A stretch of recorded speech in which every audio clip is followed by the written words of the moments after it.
I'm trying the quality mode for a little bit.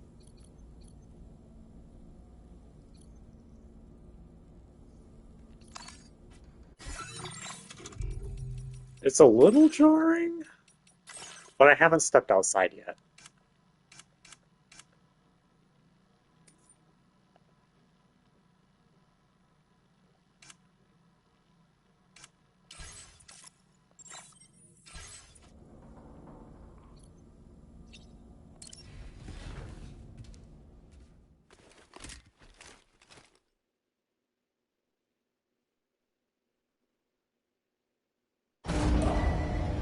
Departing facility. Sunset will be occurring shortly.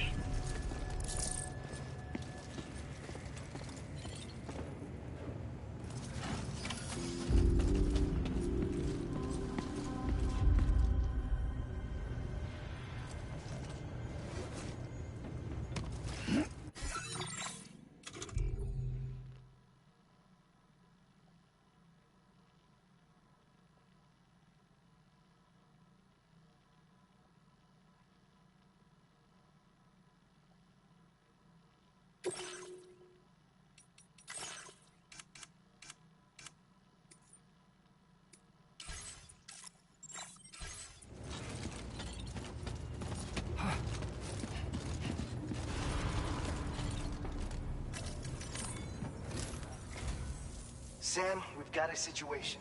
The delivery for the research lab is ready for transport, but the chiral density is higher than anticipated. This may be due to the gatequake just now, but we've identified a new BT area in the vicinity of the lab. However, we have no BB pods on hand. I know you've got dooms, but without a pod, you're gonna struggle to determine exactly where the BTs are. Don't worry. If I can get close enough, I should be able to see them. Seems like my dooms level or whatever went up at some point. Steer me in the right direction. I can take care of the rest. Oh yeah? That's awesome. By the way, we finished a preliminary assessment of the BTs detected in the vicinity of the research lab. And we've prepared some weapons that should be effective against them. You're a pro. I know you can handle this. We've issued you a number of blood grenades. They use an active agent based on compounds derived from the blood and bodily fluids of Doom sufferers, making them highly effective against BTs. You can practice using them in VR training. If you'd like to try them out, just access the delivery terminal to get started. Your other weapons won't do any damage to BTs. Shoot them all you like. They won't die. Make sure you're well prepared. According to our initial survey, you can expect to encounter gazers in the field. If you make contact with a gazer, then another type of BT, a hunter will emerge from the tar and try to capture you. If they succeed in this, you'll come face to face with a massive BT known as a catcher. Now, you don't want to ever let a catcher consume you. It'll trigger a void out, obliterating the surrounding area and everyone in it. And when the dust settles, there'll only be a giant crater. So make sure to escape the catcher before that happens, or use the weapons at your disposal to eliminate it. All right, go ahead and pick up your next main order. I'll brief you on the details while you check your map. All right, Sam, you good to go? The new BT area we've identified is located in these ruins. If we don't do anything about it, eventually someone's gonna trigger a void out. So to prevent that, we need to neutralize all the BTs in this area. There's no shortage of collapsed buildings and hiding spots there, and the timefall isn't letting up anytime soon either. Since you'll also have cargo for the research lab with you, take care not to let it get damaged by the timefall or in any fights with BTs. An aid request for a timefall shelter was registered in that vicinity. If you build one near that spot, you can use it to escape any BTs that may be pursuing you. And if you stash your backpack in a timefall shelter, you can rest easy knowing your cargo's safe from the rain and devote your full attention to dealing with any threats. So if you got room to carry a little extra, consider requisitioning a PCC and taking it along with you so you can fabricate a shelter for added peace of mind. You're the only one we can count on. Don't let us down. God, my cat was using the litter box like that entire sequence. So hard to focus on what he's saying to me. Need to move it out of my room.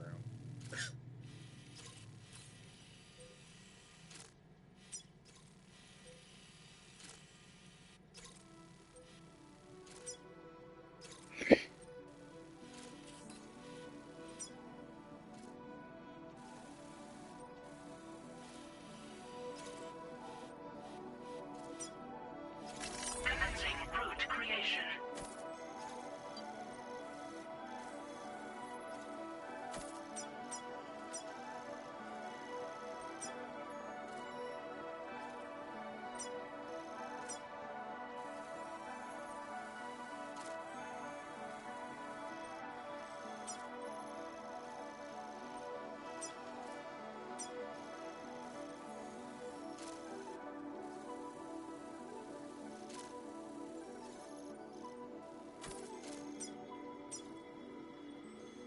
Delivery route finalized.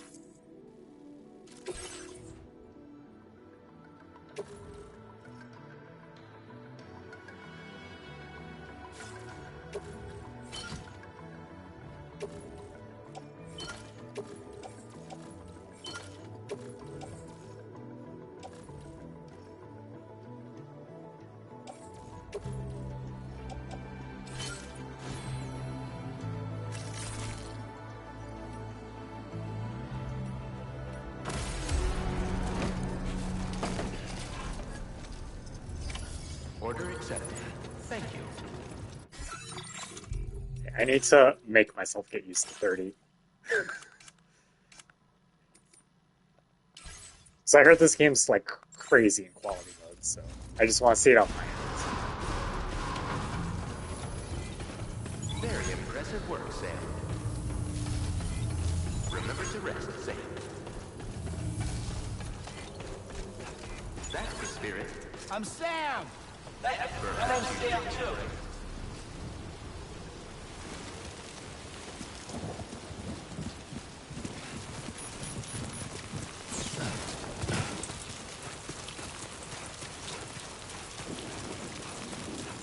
Disengaging weapons restrictions. Take care, Sam.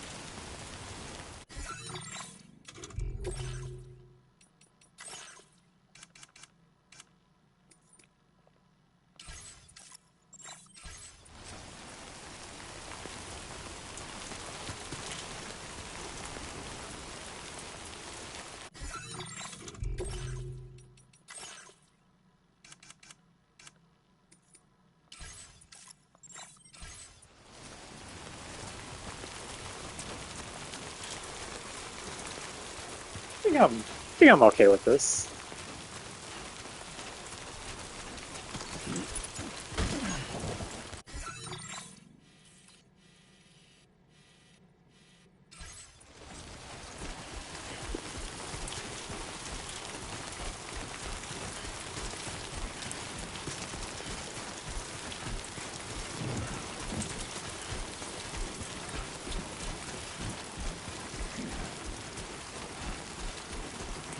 Put my headset on.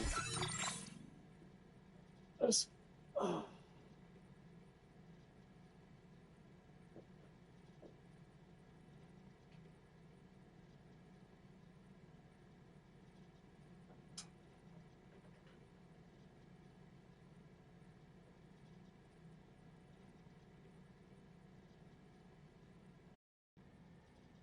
All right, we good? Okay.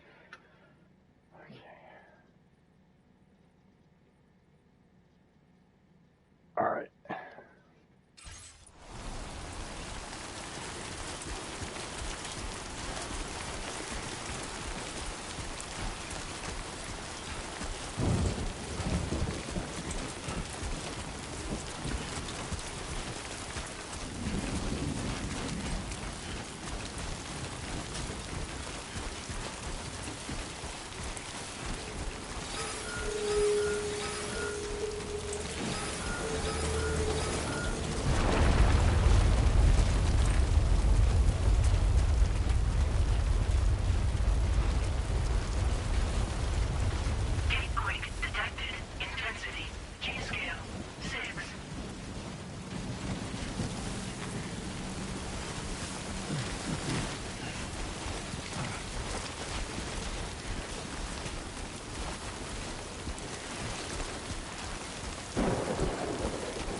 Alright, the rain on the camera lens, I know it's an artistic thing, but...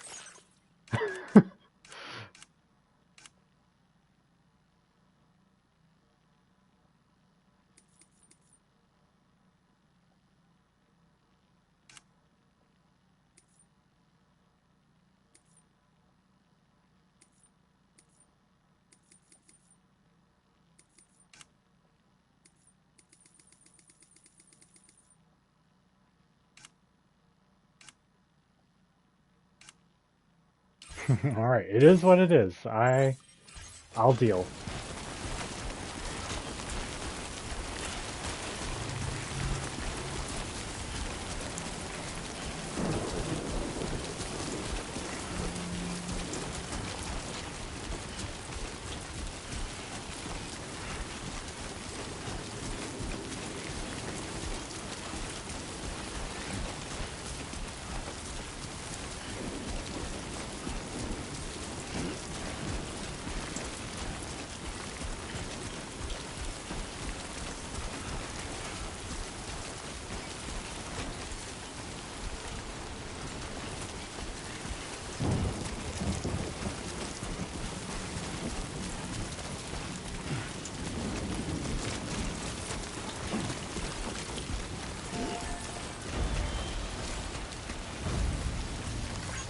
This one's for you.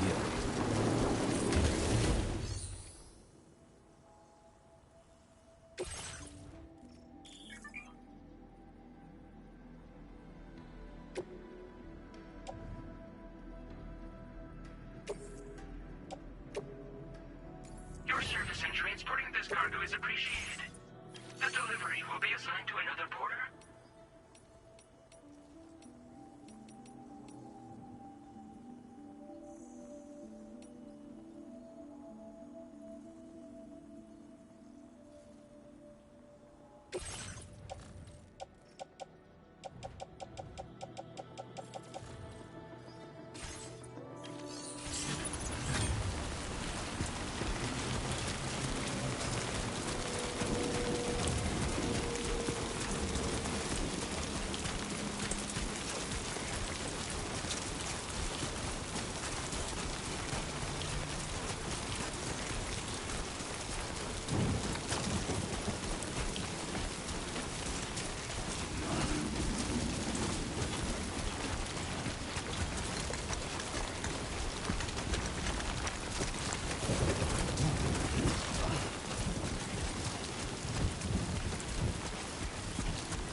Acknowledge. BT threat neutralized. Please deliver your cargo to the research lab. You are too far away from your cargo.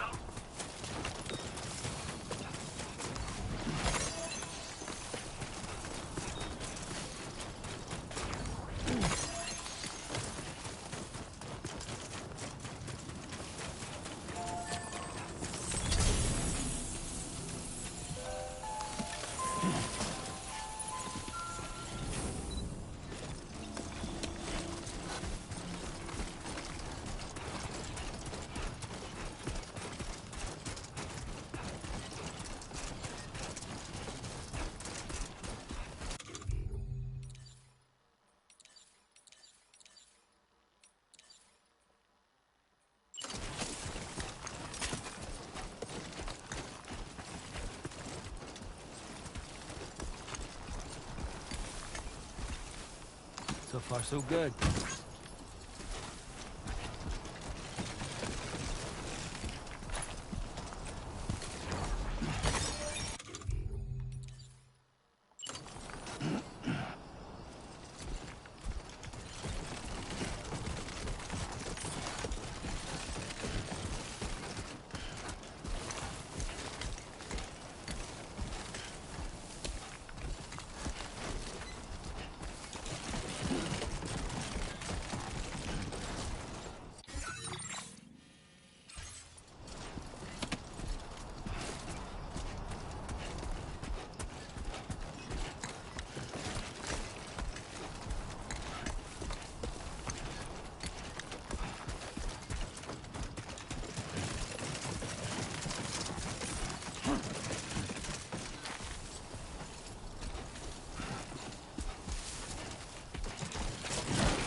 delivery to...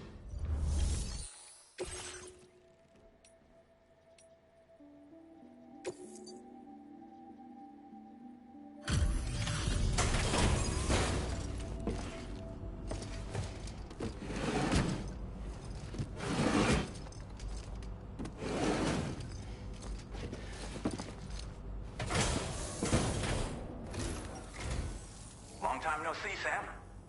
Though, having said that, I realize you probably don't recognize me like this. Anyway, why don't you let me take a look at your orders?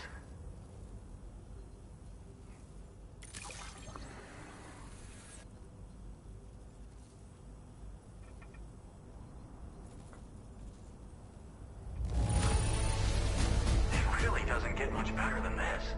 What else is there to say but thanks? Oh, picked up some lost cargo, I see. Should be a nice surprise for someone. We never doubted you'd show. Reliable as ever.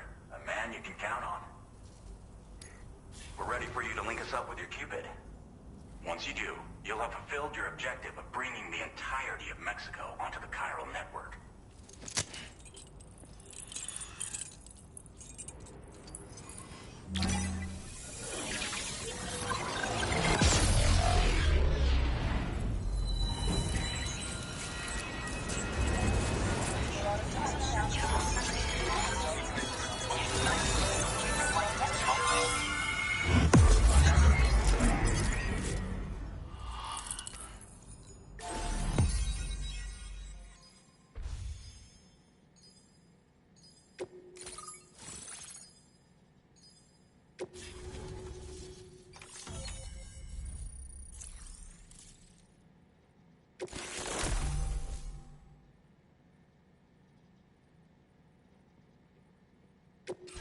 Now displaying your current order grade. Oh, so they don't by default hurt them?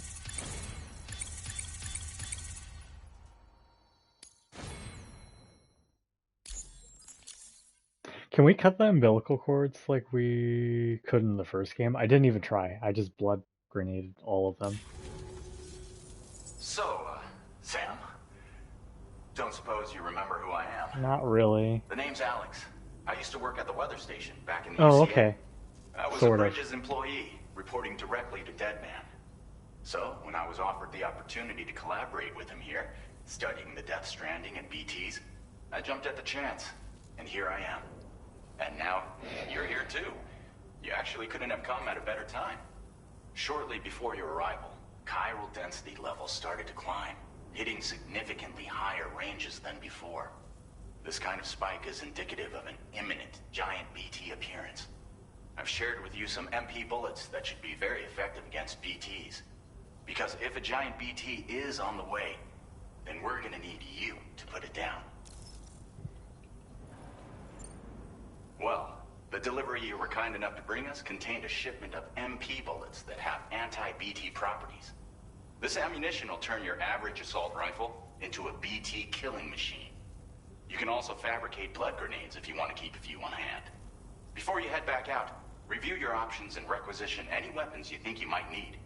We've set aside a ton of extra materials just for this purpose. Chiral density levels in this region have been fluctuating wildly. We've been seeing a lot of gatequakes and seismic activity as well. It's almost certainly related to recent shifts in the tar currents. Our analysis of these anomalies has led us to believe that the arrival of a giant BT is all but imminent. What the data doesn't tell us is exactly where it might appear. Our chiral monitoring equipment just wasn't precise enough to zero in. Now that you've connected us to the network, though, we should be able to make more accurate predictions. We seriously owe you. It's hard to know when this giant BT is going to appear. So for now, you should rest up in your private room and prepare for a potential fight. That's both mine and Deadman's recommendation. We'll keep you posted, Sam.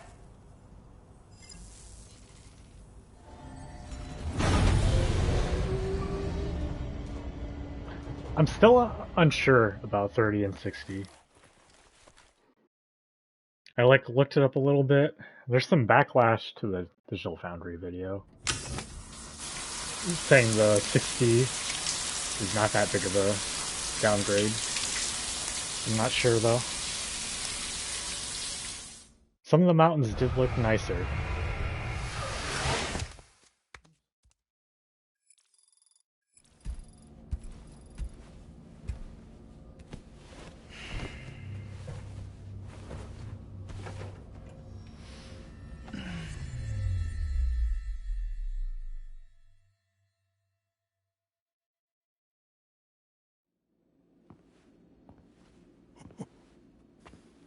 It's been too long, Sam. You were a good friend to me. One I could never forget.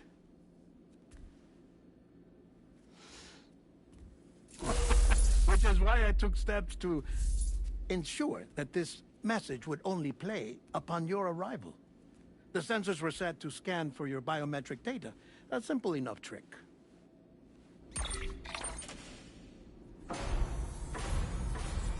Now, this was originally a geophysics laboratory established for the study of earthquakes.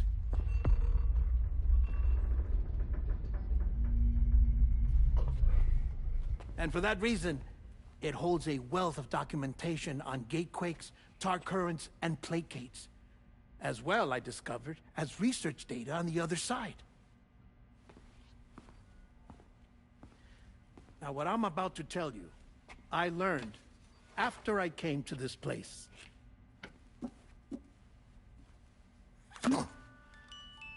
Imagine that this is the lab. Though it's relatively close to the northern tip of South America, the continent is entirely cut off from us by a tar belt. And so we have no idea what's going on down there. Nor do we know the state of any continent other than our own. The researchers here were trying to establish contact with the rest of the world. They were well equipped to do so, as the facility had once been used to launch research satellites.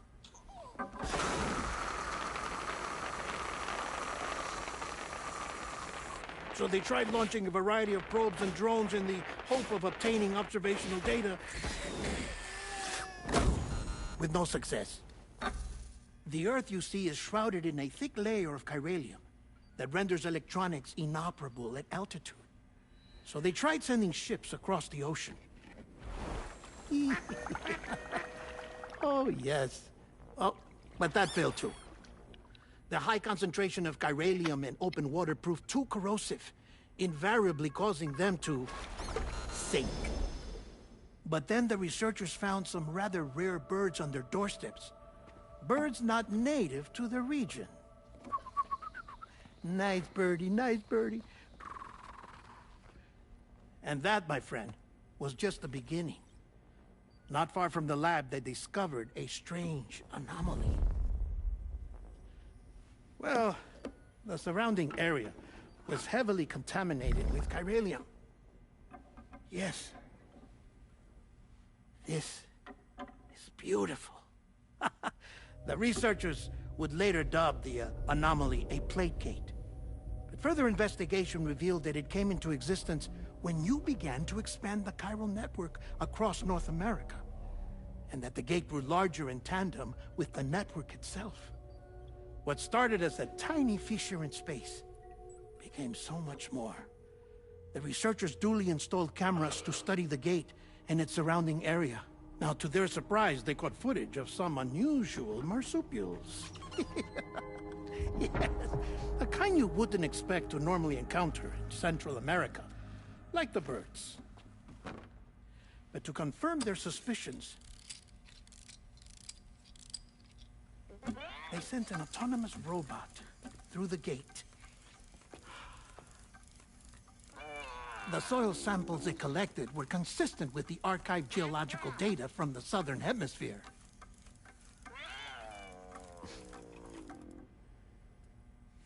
Not long after, several men and women came through the gate. They spoke English, and they confirmed that they had indeed come from faraway Australia. We finally knew the world outside North and Central America had survived. Ours was not the last bastion of humanity, but Australia had suffered the death stranding too. Undeterred, the researchers began working closely with Bridges and conducted a series of tests, paving the way for an expedition to Australia that would lay the groundwork for chiral network expansion. After they had first installed surveillance equipment, that is, so that the gate could be monitored from the Mexican side, a necessity to this day as Australia is not yet connected to the chiral network. The UCA may not have dreams of conquest and control, but they aren't about to let just anyone use the gate. Indeed, that's one of the reasons they were so determined to connect Australia to the network in the first place. Well, I suppose that's all I have to say about the plate gate. There's something else that I need to tell you, though. Something far more important. Mind if I pause it here? I have to go take a shower. Gate quake detected. Sam, a gigantic BT just showed up outside. We're prepping weapons for you now. Access the terminal up top and take whatever you need. We're counting on you.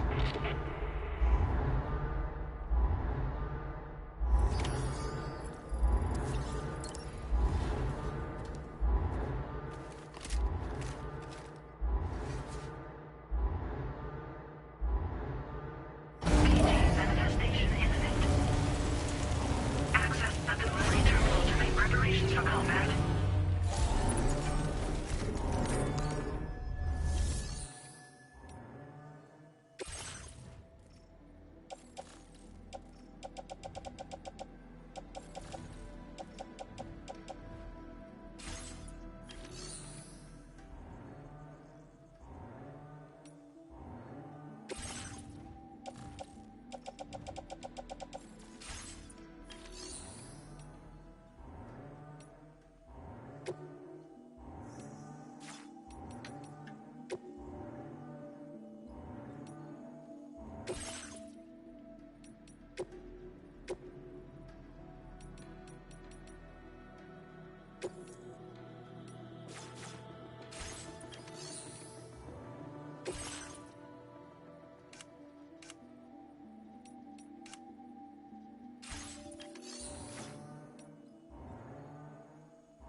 Oh, okay, okay.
Fucking pick up the thing I was trying to pick up. Okay, there we go.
Dude, they didn't learn the lesson from the first game, which is all this fucking shit that I can't stand on.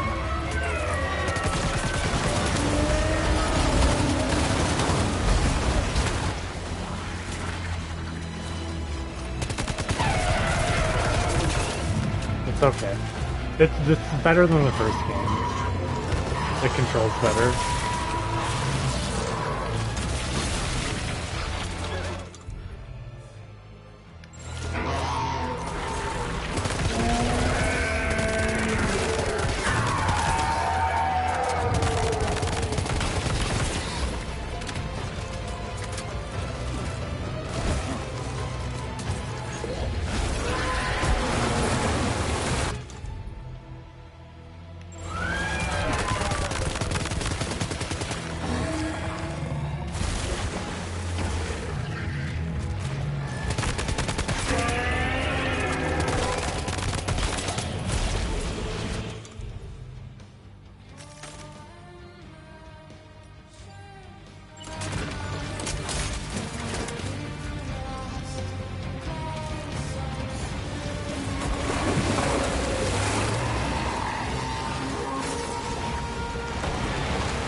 Oh, come on. I had cover.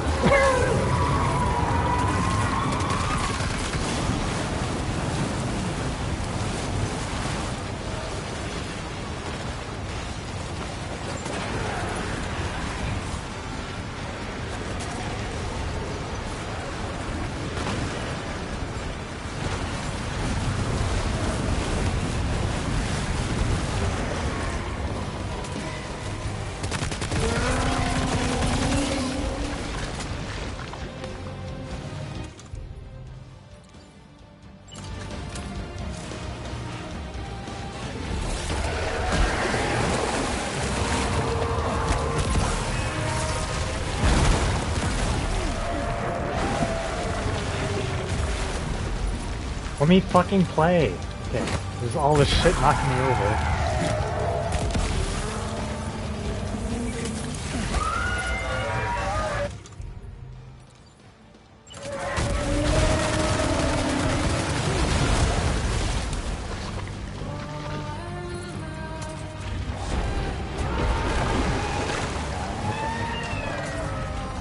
Come on. There we go.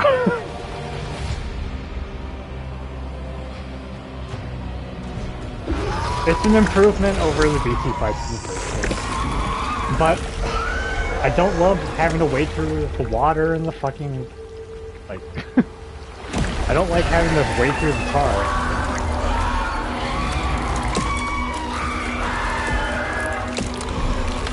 I get the sense that it's just a thing that's just gonna be for every BT fight though.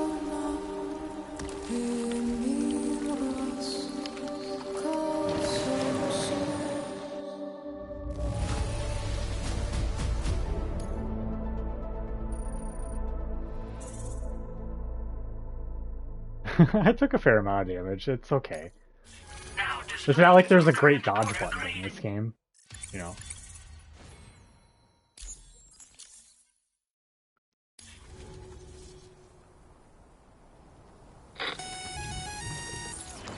Sam, this is Alex. You did it! We've confirmed the chiral crystallization of the giant BT. Local chiral density is already dropping fast. I think we can all rest easy for now. You've saved a lot of lives by killing that monstrosity. We won't forget that. Head to the research lab's private room and take a break.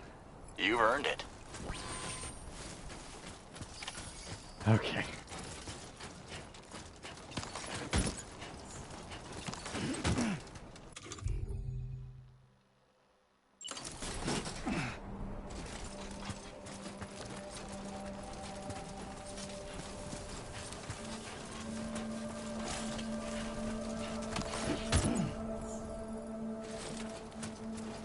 Might as well just pick up all the shit around here.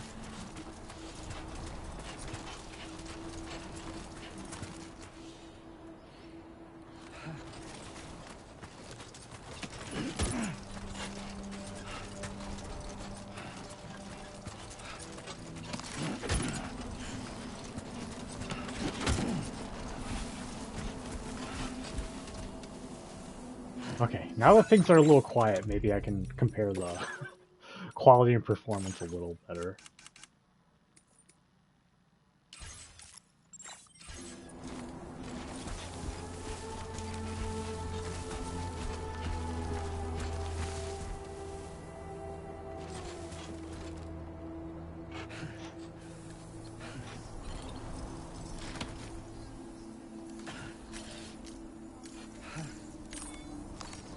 That's right.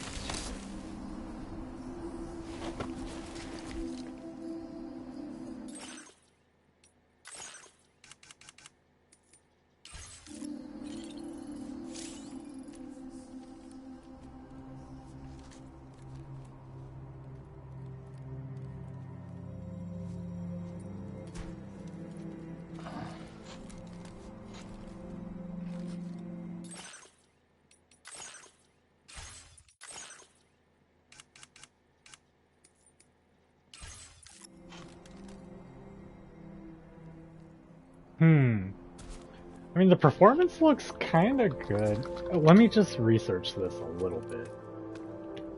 Just a little bit.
I mean, it still looks good at... It still looks good at 60. I'm like...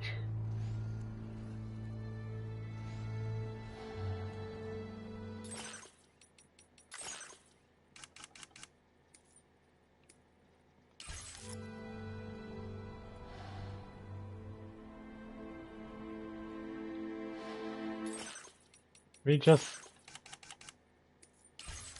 Here, let me take a screenshot.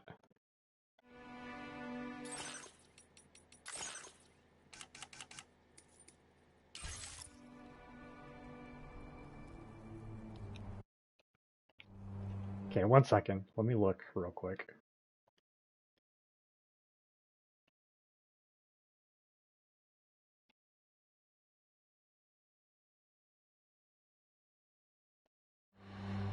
Okay. Let's go.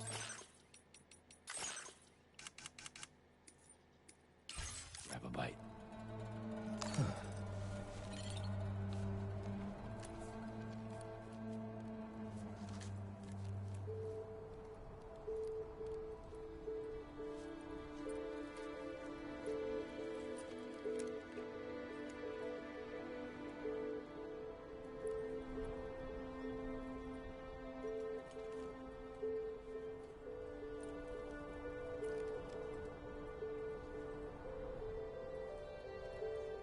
Okay.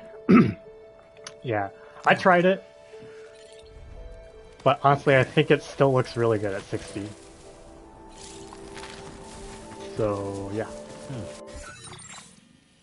Alright, we're gonna go to the research lab now.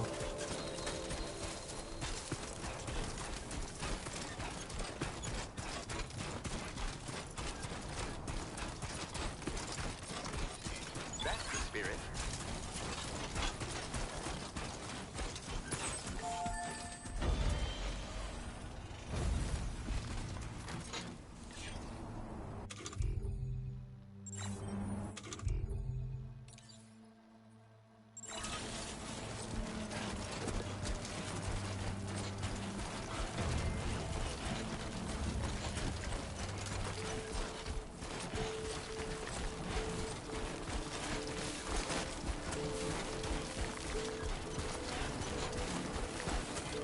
Very impressive work, Sam.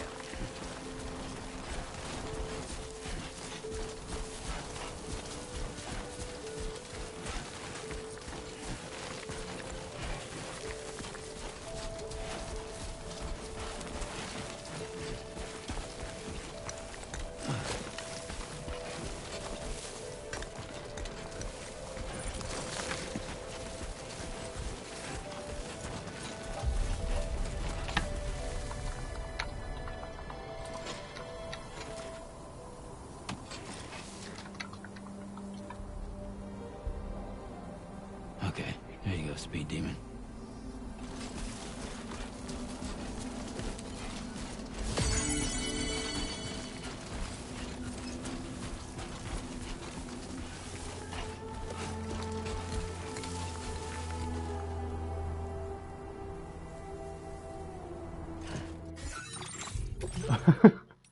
I'm gonna do one more comparison.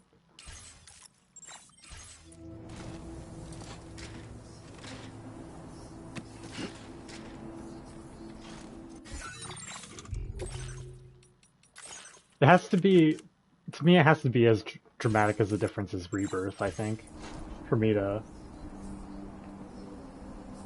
No, I think this still looks good.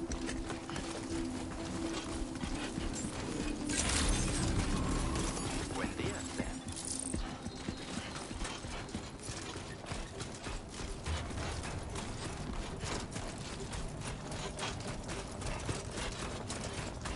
Thank you so much.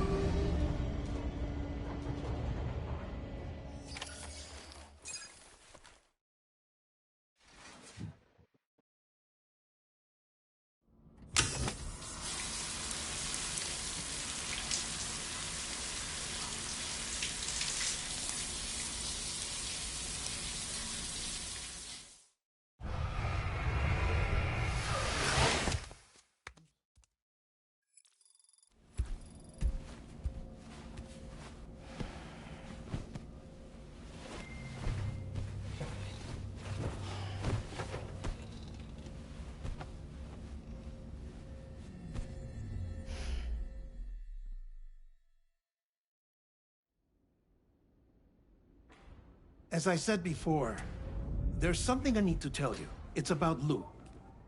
You see, after you left Bridges, I decided to do a little digging into BB-28's past. That is, Lou's. I found the BB decommissioning records. Now, according to them, BB-28 was flagged for disposal and subsequently incinerated 4 years ago, long before you and Lou first met. That's BB-28? This is the child officially identified as BB-28. But if you look closer, Sam, you see at once that it can't possibly be Lou. Right there at the elbow, where the birthmark should be. Nothing. Which means we have another BB-28 on our hands. The one with whom you memorably went west and back not so long ago, that is Lou. Per regulations, the serial number assigned to each BB was unique. No two units should have ever been assigned the same one. I've cross-checked the details with the most up-to-date entries in the UCA database. And indeed, there is no reason to believe BB-28 survived. All of which can only mean, Sam, that the bridge baby you carried with you on your journey across America, Lou, was never recorded in the official database. So, where then did Lou come from? Right now, your guess is as good as mine. But as worrying as that sounds, this could actually be to your advantage, since it's functionally impossible for the UCA or Bridges to track a BB of which they have no record. Which is lucky because if they did know about a BB that could live and grow outside the pod, they'd want to secure it for study. So take comfort in the knowledge that they don't, that you're free, that you can bring up Lou in peace. How is it, by the way? The two of you living as a family. Right. I have gifts for you. A few things to take back home. An assortment of vaccines to be administered as your child grows up. We want Lou to live a long and healthy life. And it's natural for children to be afraid of shots. Maybe this will help put Lou's mind at ease. A token of my affection. You can collect it via the delivery terminal when you leave. I wonder how big Lou will get. Anyway, there's one more thing I wanted to share with you. As you know, everyone is meant to go to their own beach when they die. But unlike most people, I wasn't born from a mother. I was born from an artificial womb. Transplants provided the organs I never had. I was incomplete and had no beach, I believed. But I wasn't about to accept that. I went back home to study the Ha and Ka and the beach. I threw myself into my work, Sam. I tried. But I think I've done all that I can.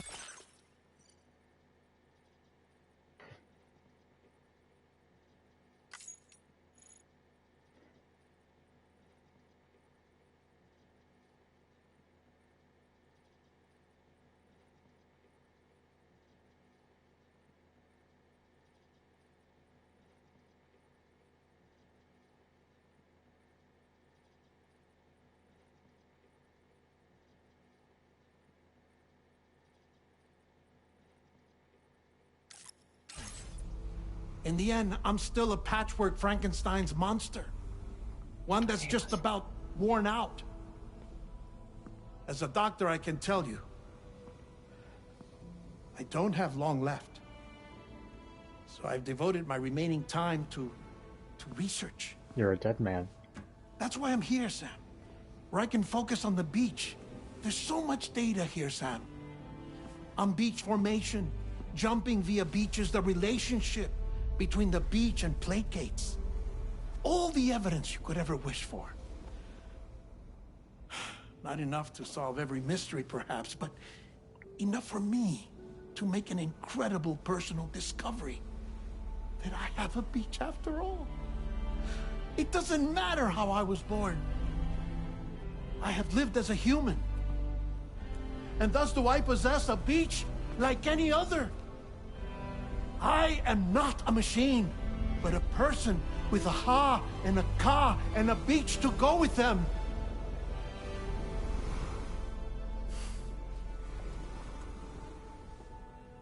Lastly, I have a confession for you, along with a heartfelt apology.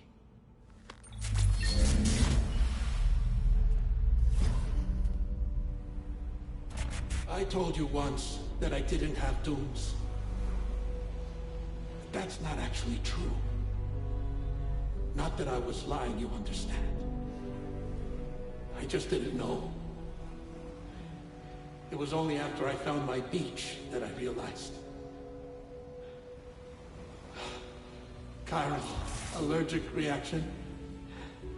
I can feel it getting closer. I'm off to the beach, Sam. To my beach. Take care of yourself.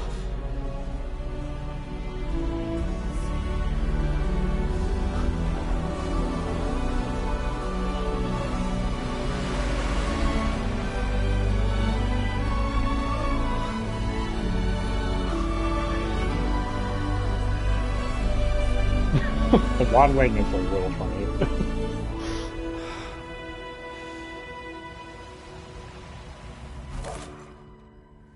Sam.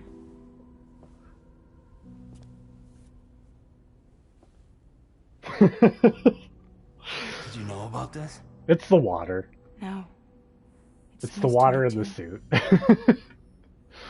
I'm sorry that that man is gone. But he would have been pleased that you managed to extend the UCA network all the way to his lab. Thank you, Sam. He kind of annoyed me in the first game, so. Guess I'm onward bound. Missing little Lou that badly? You know I am. Come on back, Sam. Lou misses you too.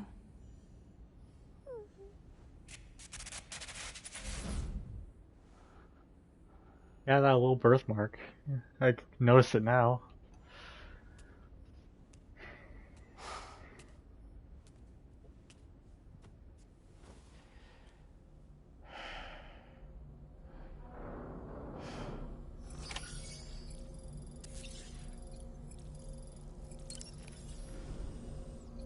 I don't drink out of my canteen.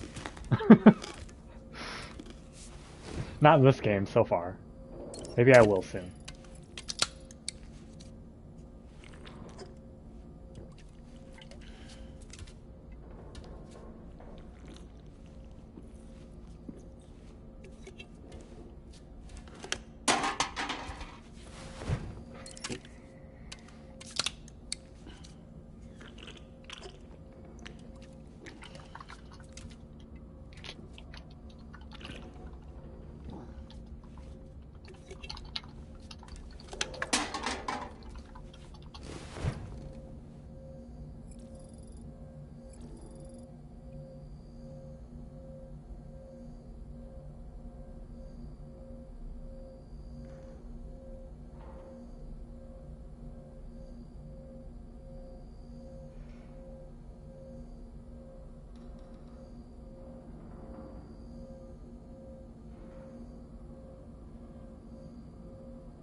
One second.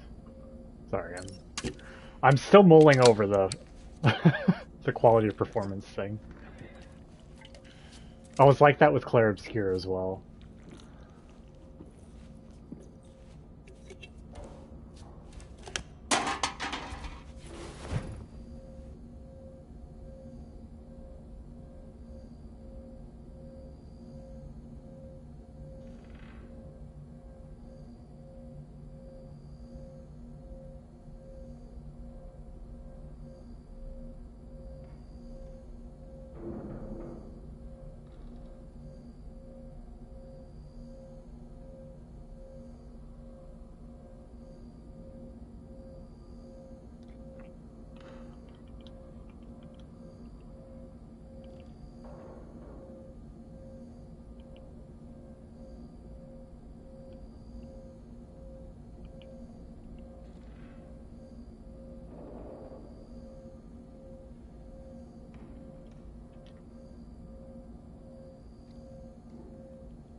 Anything else I want to mess with?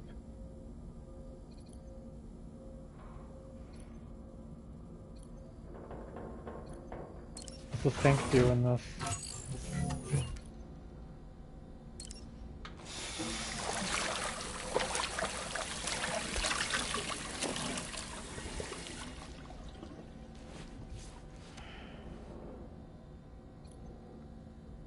Did I shower?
Oh, was I supposed to sleep?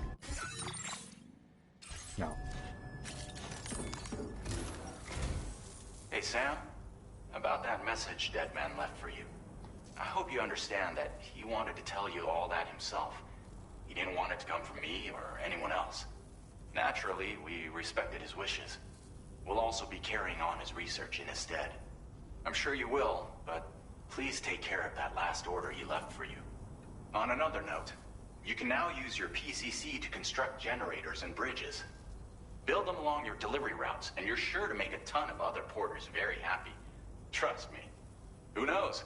They might end up returning the favor someday, too. Also, you can now fabricate tri-cruisers, trikes with 2 front wheels. You'll be able to build, charge, or repair tri-cruisers at any facility with a garage. Like this one. It's a battery-powered vehicle, so if you run out of juice in the wild, you can always construct a generator to recharge it. Just be careful not to run out of battery when you're outside network coverage. You can only use your PCC to build generators or any other structures when you've got a network connection. So without coverage, you'll either have to ditch a dead tri-cruiser or wait forever and a day for the solar panels to recharge it. Once again, thank you for linking up all of Mexico, Sam. Be safe out there. And pay us a visit the next time you're close. Sam, I just reviewed the list of UCA associates. You can rest easy. Any data concerning your life on the run has been erased. So once you've taken care of Deadman's final request, you can come straight home. Access the terminal on site for the details. I'll take care of you. Just focus on the job.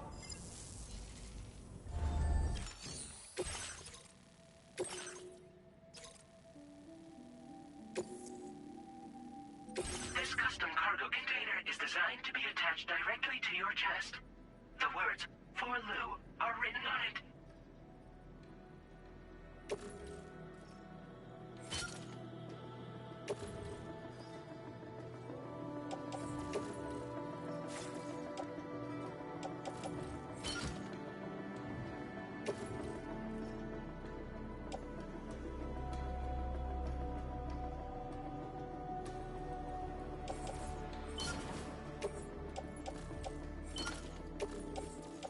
Tri-cruisers are now available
I guess we have a lot of these.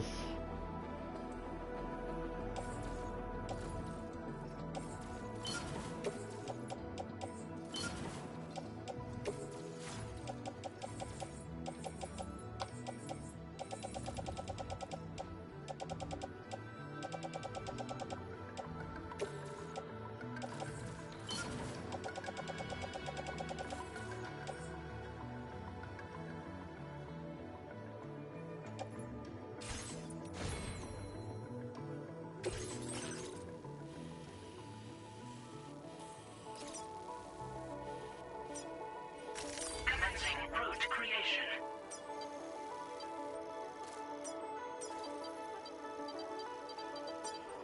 Delivery route finalized.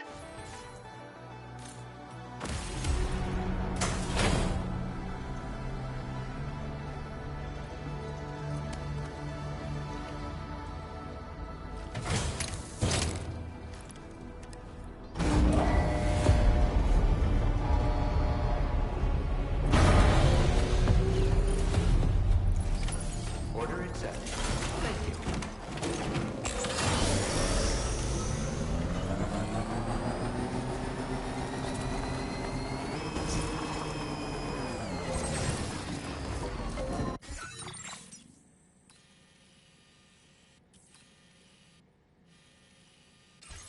Disengaging weapons restrictions.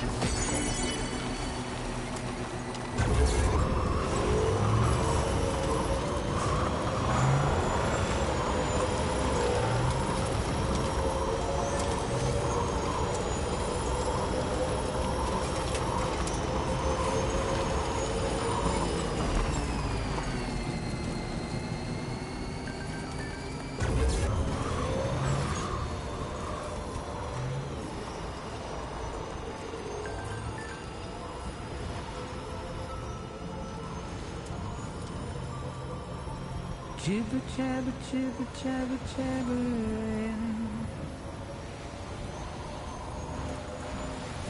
Walking towards the light that guides you home. Whisper, whisper, whispering, whispering. Nobody hears us. Good morning to you.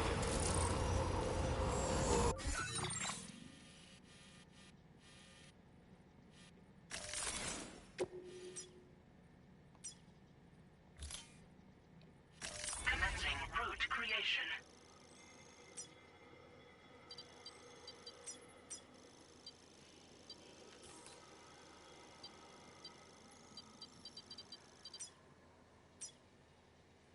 Delivery route. Nobody knows.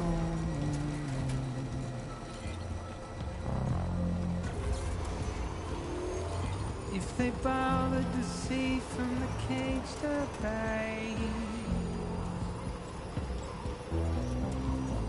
Nobody cares. Nobody knows.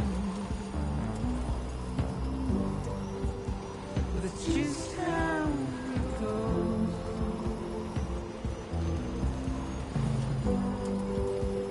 It's just how it goes. Now leaving chiral network coverage. It's just how it goes.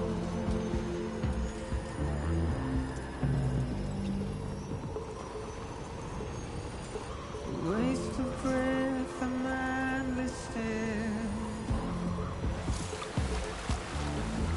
Now entering chiral network coverage.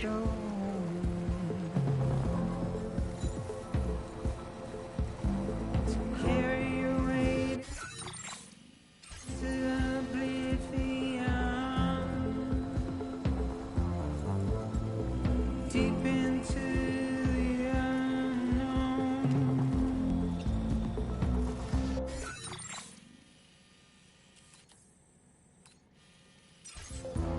We have no choice to where we're thrown. To get out, it's the desire.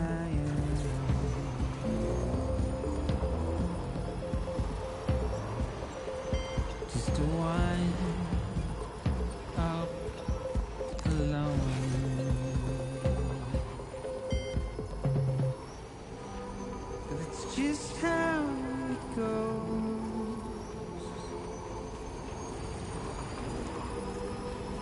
It's just how it goes.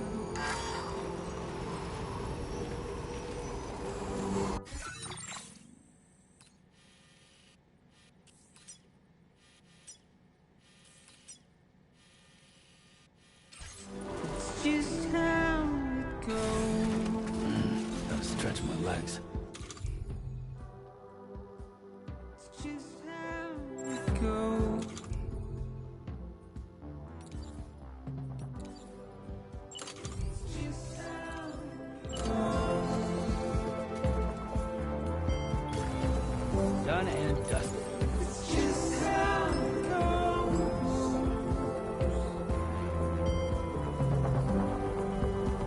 It's just how Construction process now complete.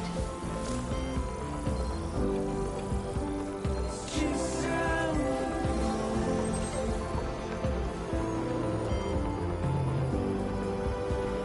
it's just how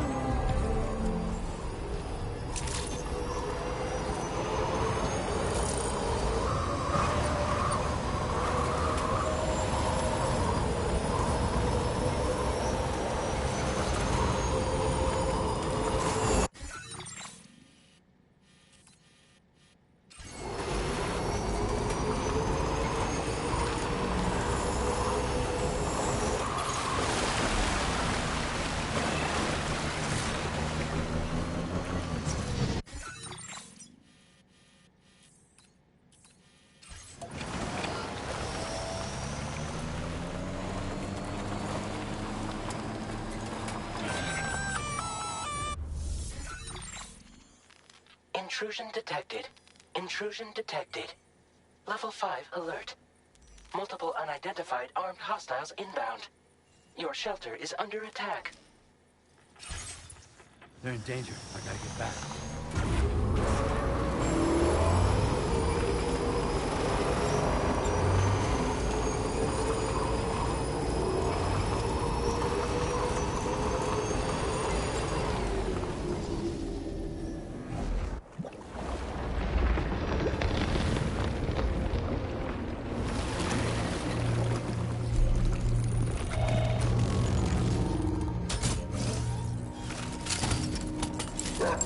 Who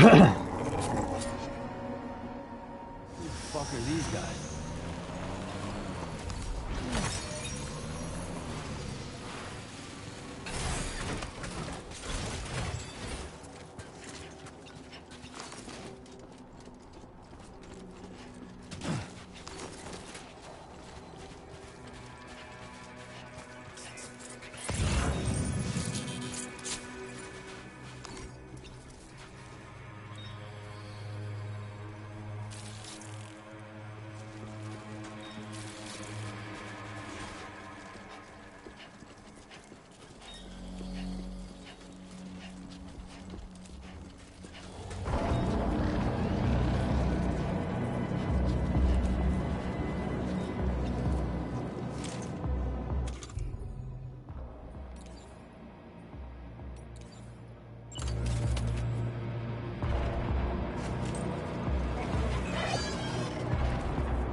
What was his deal?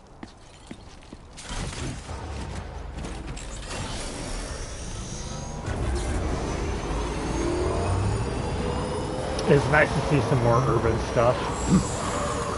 Death Stranding 2. Some like that little taste of just a city area, town area. Gunfire detected at your shelter. Yeah, I was Destruction of already personal going there, database man. Confirmed. Yeah. I wasn't not going to go there.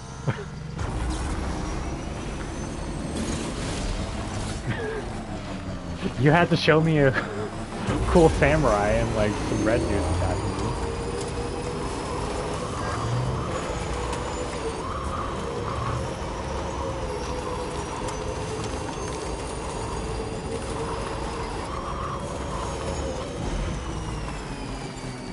Sure. I like to... Oh my god, there's a fucking huge ant on my fucking screen.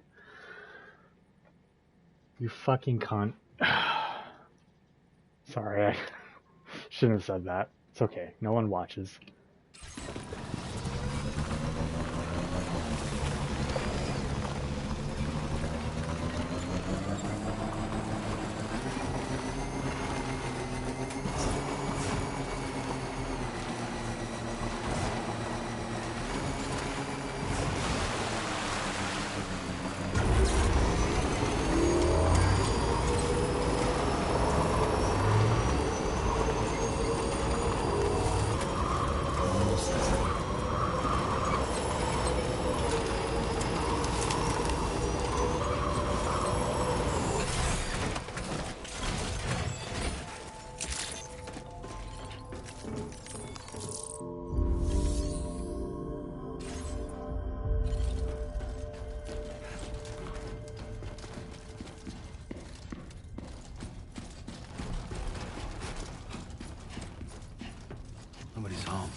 Bro, what are you walking against?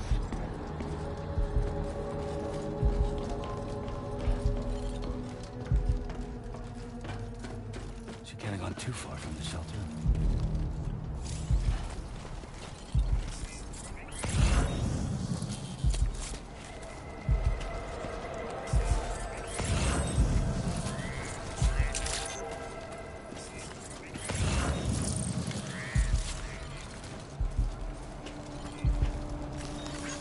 Thank you kindly.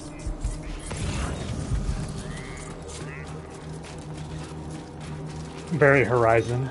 We actually didn't do any of this in the first one. We didn't really track people like this.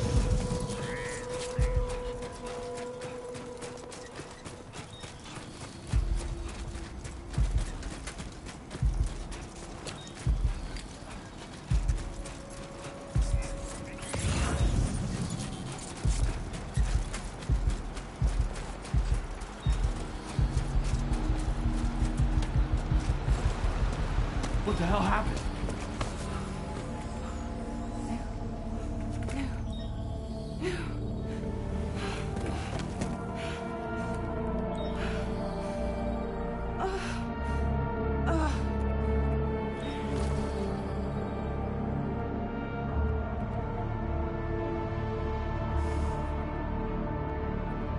Lou.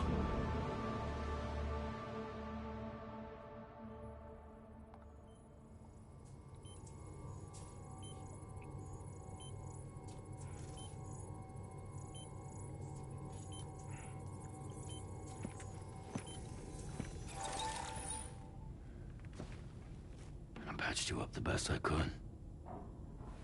What happened to Lou? We were attacked.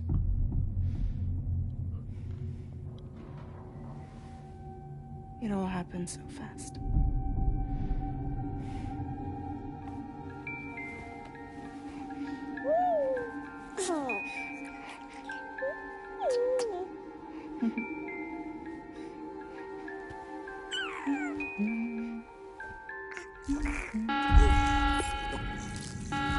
Intrusion detected. Intrusion detected.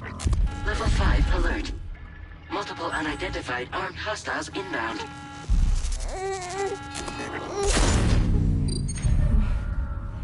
Some of this was in the pre-order trailer, which I wish I didn't watch.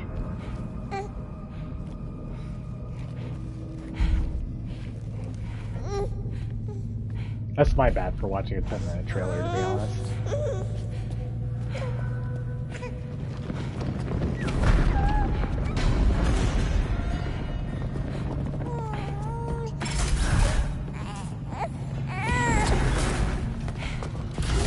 The cinematography is like way stronger in this.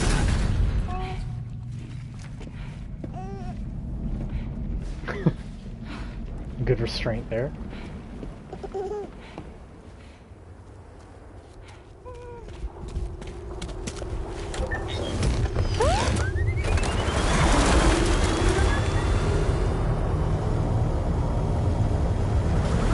I want to ride one of those.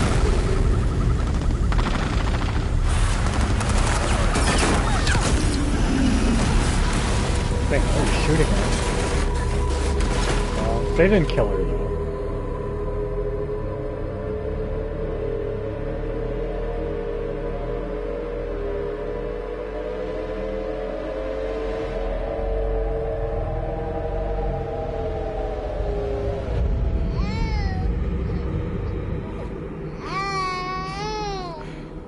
I tried to jump us out of there. But I could only take my equipment with me. How can you possibly think of Blue like that? There was no way for the two of us to escape together. The best I could hope for was to jump Blue out. Just Blue.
couldn't protect Lou.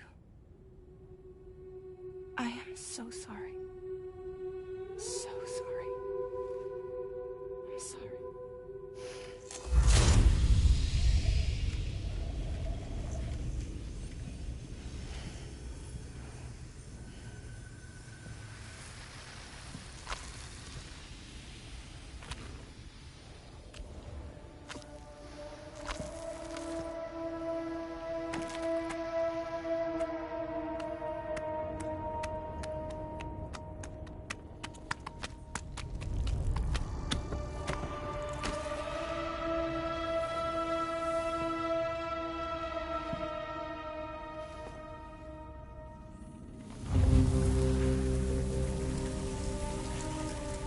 Is Lou dead?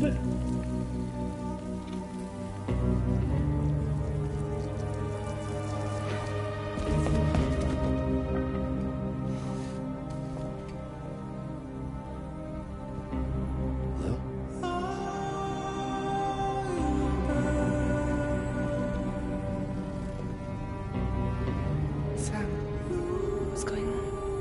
Can you hear me? Can you see me?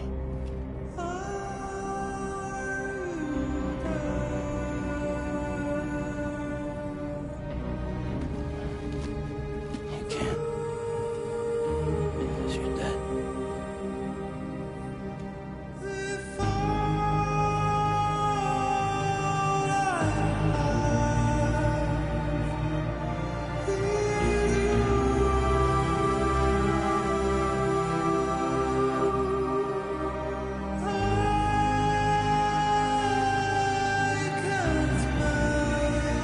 One month later.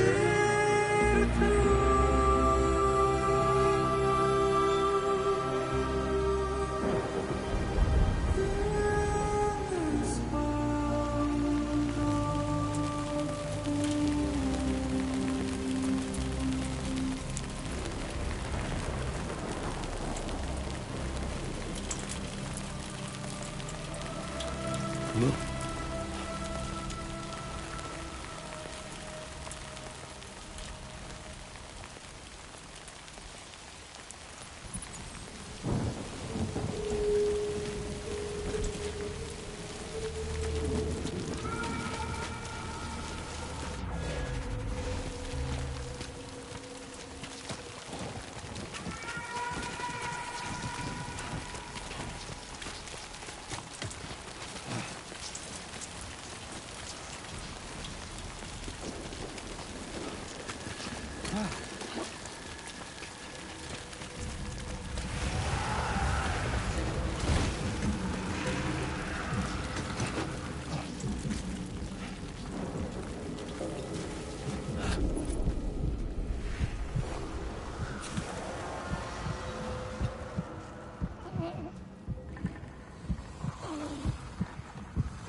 There was no way for the two of us to escape together.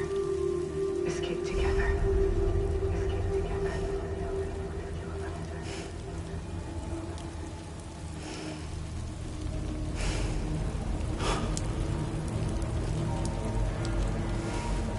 The best I could hope for was to jump without. Just me. Just me.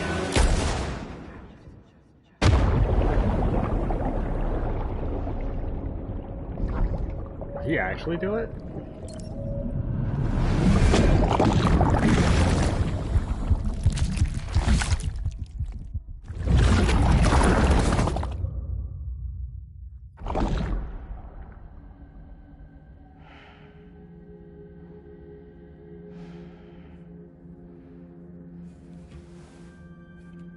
Yeah, so what happens to the body when you do that?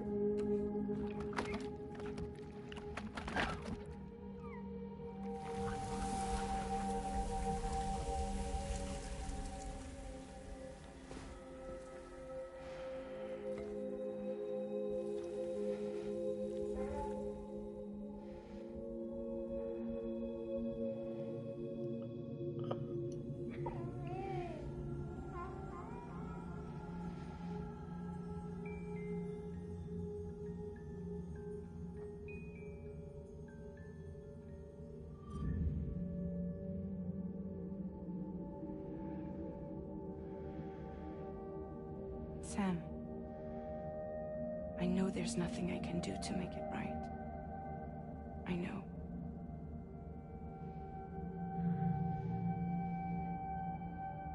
How much do you blame her?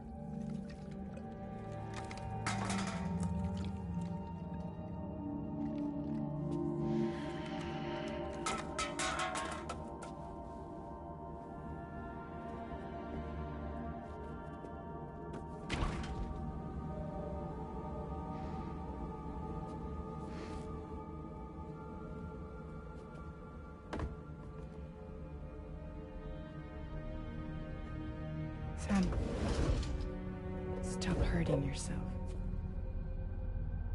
Please.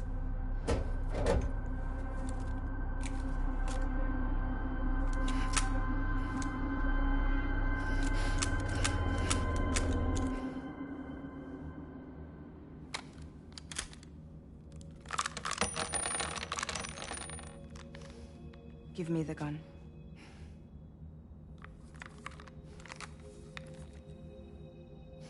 There is nothing left for you here.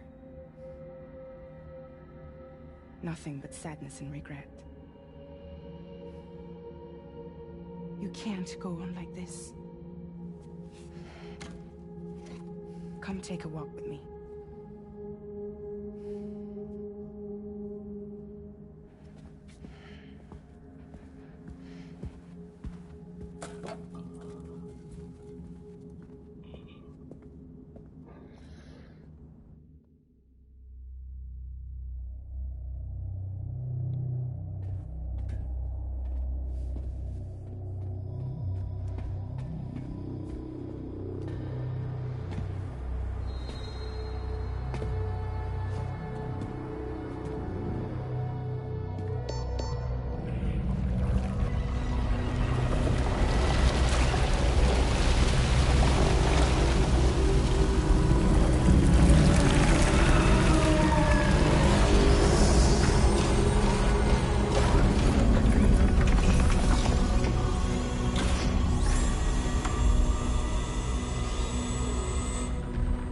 Come meet my crew, Sam.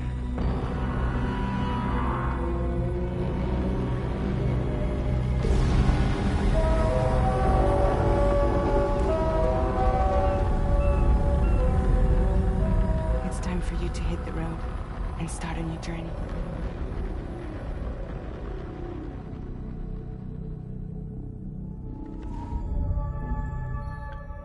Lou was so cute. There must be some way for Lou to be back.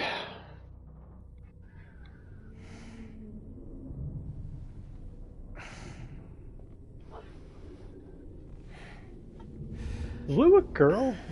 It was revealed that the name is Louise.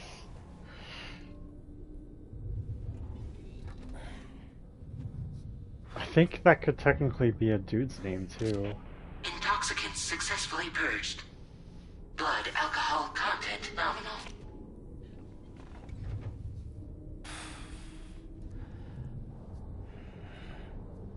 Well, it looks like someone needed a nap. Hope you like your new private room. Feel free to make yourself at home. Wait, hold up. So this is what Wish you the look like when pod you was little. repatriate that much? Settle down, Sam. Lose with me. You'll see us soon enough. This is our actual hub.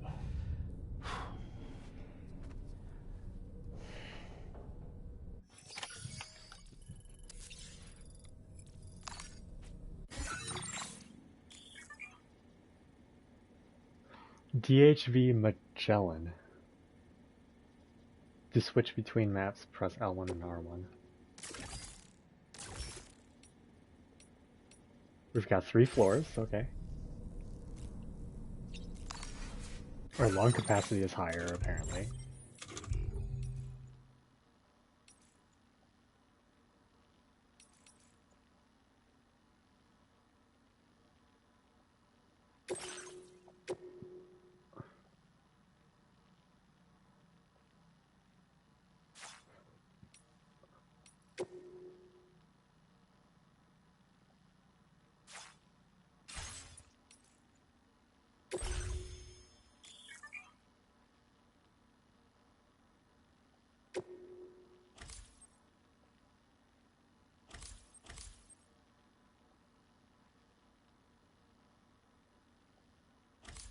Okay, so carrying a lot of shit does have a incentive.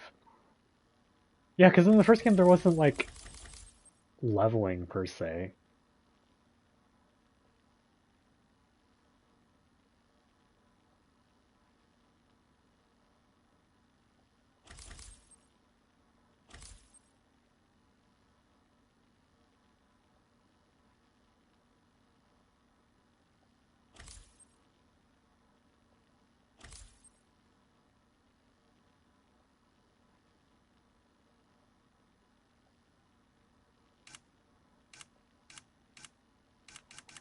I wish I could incapacitate the robots. Oh my goodness, there's a lot to read. Um,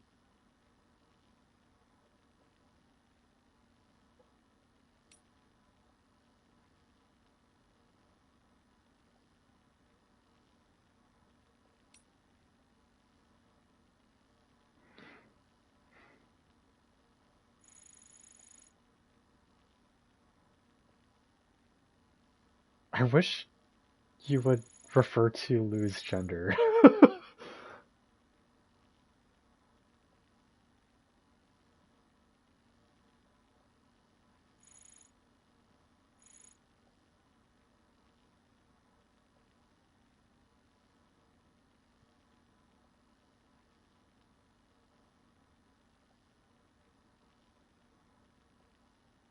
Okay. I'm gonna look this up. It's bothering me a little bit.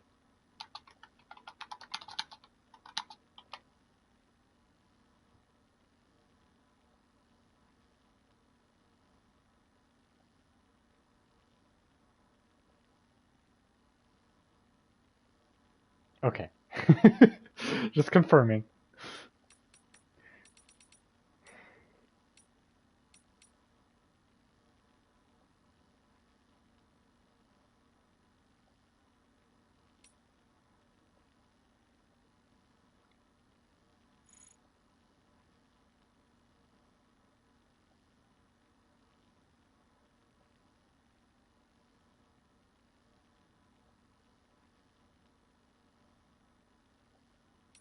That's honestly a huge improvement over the first game.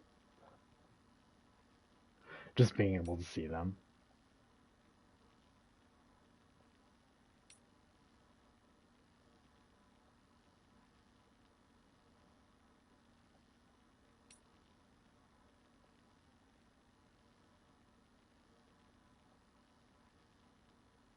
They don't use lethal weapons.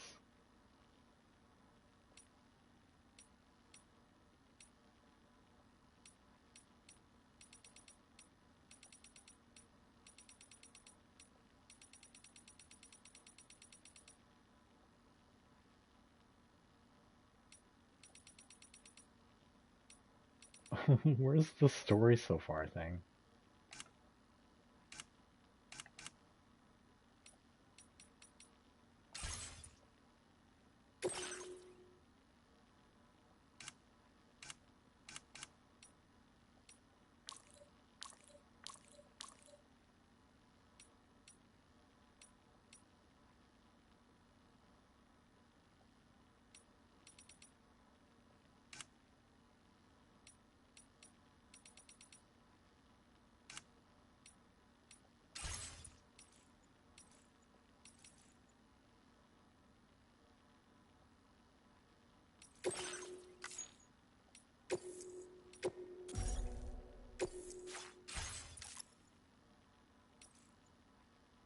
How do I review the story so I saw the thing. Okay, I'm not gonna worry about it, I guess.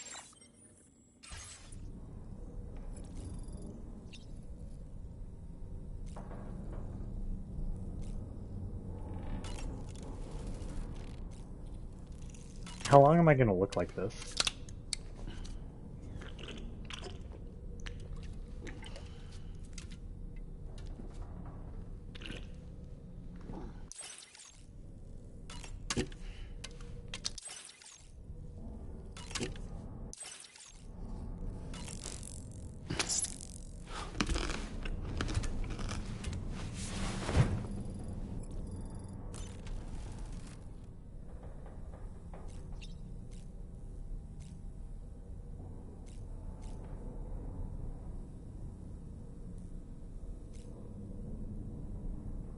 Alright, I'll be right back. I gotta take care of something.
Maybe you heard me yelling at my cats though over the headset. All the way from the other room, I don't know. First, very needy whenever I start cleaning dishes, because that means they know I'm gonna give them wet food when they start meowing. Anyway, I'm gonna be like 5 to 10 more minutes. Sorry.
I'm like preparing a bowl for myself, but I ran out, so I'm like clearing out the stuff that's on my stem collection, which actually ends up being quite a bit. Because I just grab stems and I don't necessarily completely cleanse them beforehand.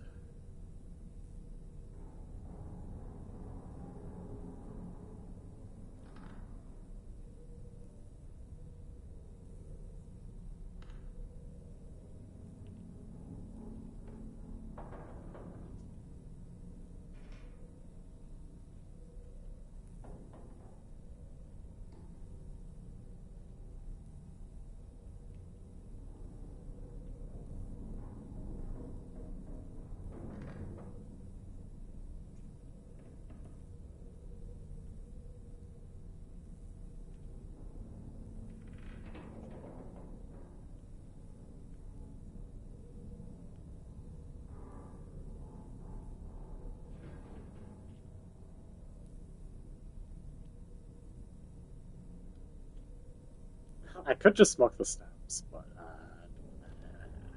that's lazy.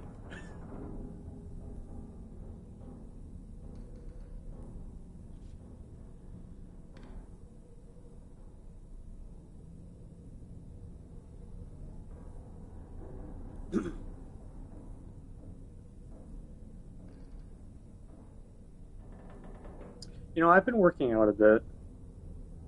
I don't think I'm genetically built to be a huge dude, but maybe I could look like Norman Reedus someday.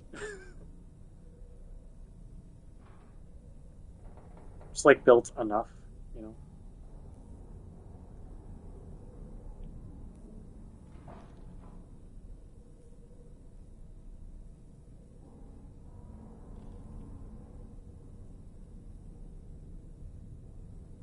I mean, his back does look good. I wonder if he does work out, how much. I don't picture him as a gym rat, but I picture him doing enough.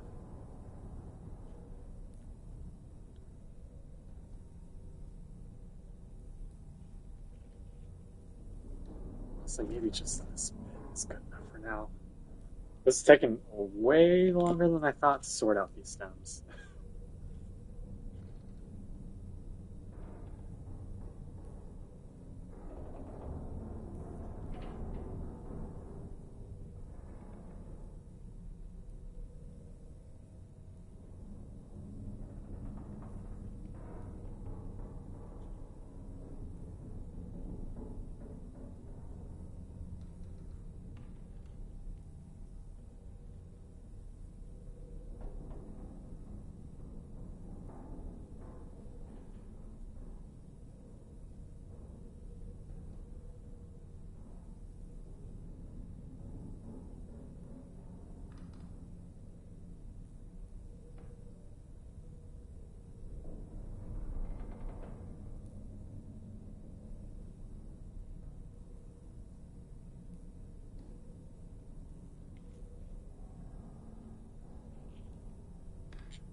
Second.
Alright, sorry about that. Gonna try playing without the headset for a little bit.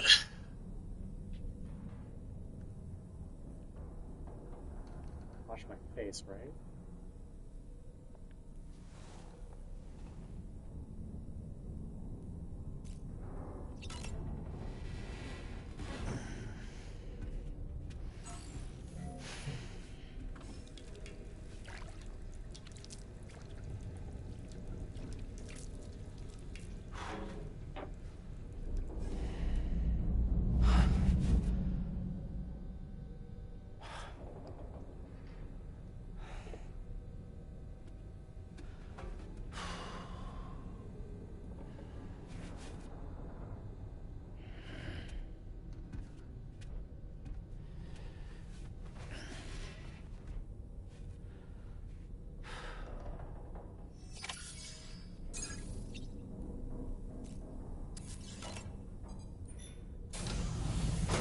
Welcome to Drawbridge, Sam.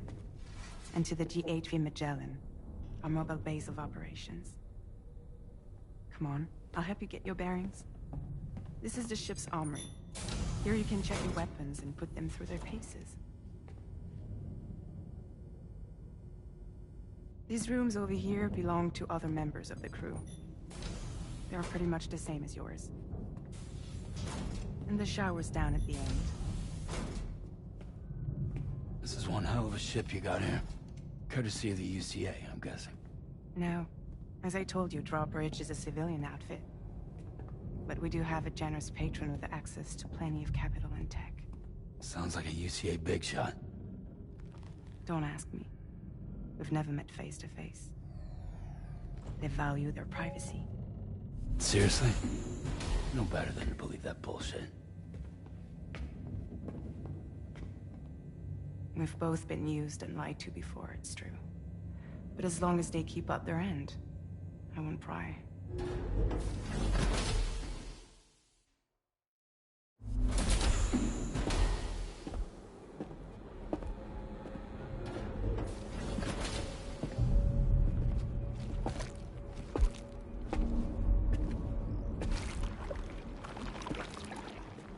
This is the headquarters of our humble operation. The bridge of the DHV Magellan.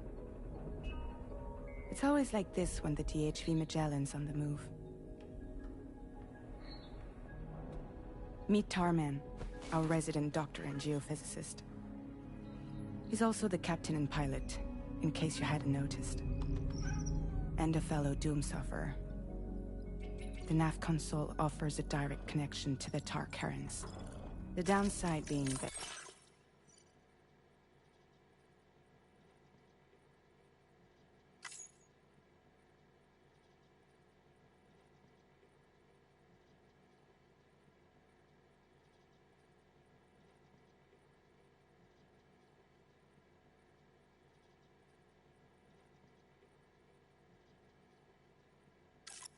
we all have to bathe in Caralium.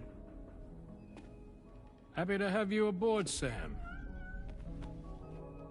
You'll have to excuse me if I don't shake your hand. You steer this ship solo? Yeah, though the computer does most of the work. So this is a submarine? Spot on. We dive into the Tar and use it to travel underground. Just beneath the surface of the Earth, there are currents we can ride almost anywhere. So what's your role in all this? Me? I make sure Drawbridge's grand plans go off without a hitch. So you're the commander? That's right. These days I'm fragile in name only.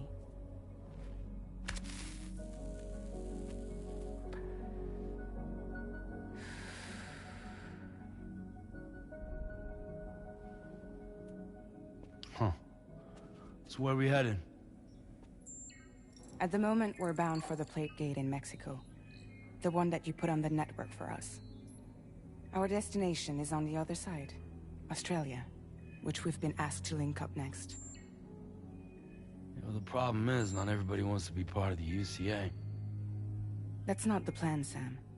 The UCA isn't looking to expand its borders. Just like with Mexico, they want to bring new regions into the network. That's our last, best hope of saving the world. Which is why we're here. Or more importantly, why you're here.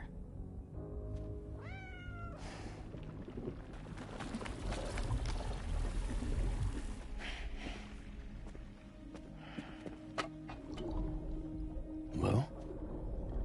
Ah, so Lou is the child's name.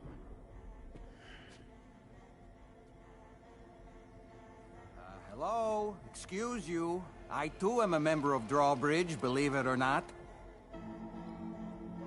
It is an honor, Sam. Is that a puppet? What? A puppet? No, no! No, I am alive, and my own master. This is Dahlman. A man whose cow wound up stuck inside a... Well, you get it. He used to be a spirit medium. When I was still flesh and bone, of course. Regrettably, my transformation cost me my talents. Lou, where are you? Sam, that pod is empty.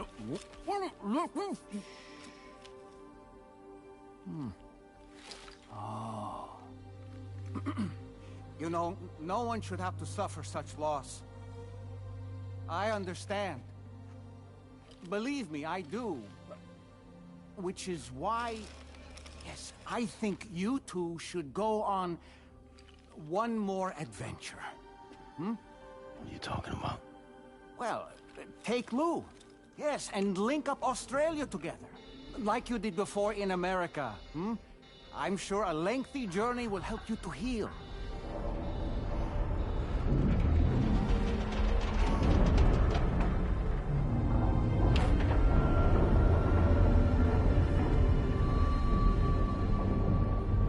Sam, we've arrived.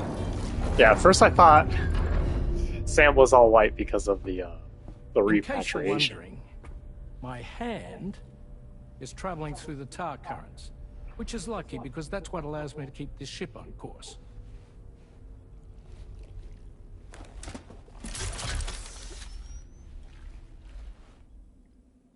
We're by that research lab you linked up last time. The DHV Magellan can travel to and surface anywhere, provided it's within network coverage. A genuine mobile base of operations. Still not fully equipped, though. It doesn't have any proper guns. Need to fix that at some time. Anyway, the DHV Magellan's here to back you up. As always, you'll be the one leading the way to expand the network. We'll be right behind you, providing you with support. Just so we're crystal clear, Sam. Our mission is to connect the whole Australian continent to the existing chiral network here in North America. From halfway around the world, how are we supposed to do that again? By using the Mexican plate gate. One you already put on the grid, remember? To get started, all you have to do is cross over and connect your Cupid to the nearest chiral network terminal. As you extend coverage, we'll move the DHV Magellan to keep up. And you'll of course be traveling with your child. I mean, that's what Lou would want, right? A grand new adventure with Daddy. I'm excited for you. Go and get your gear sorted. We'll be waiting.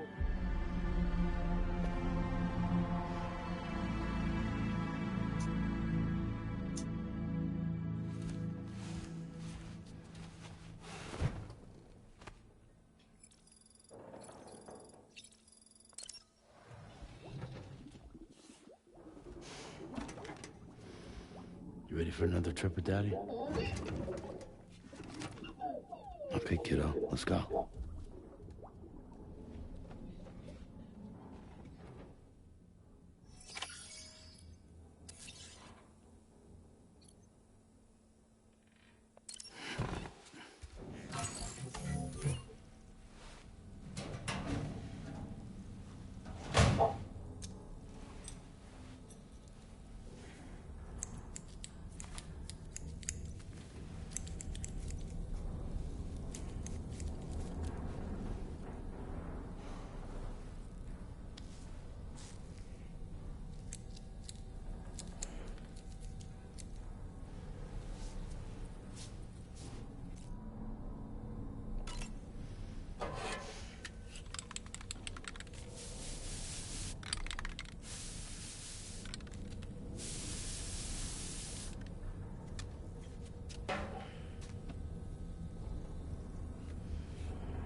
Sam, would you mind if I joined you?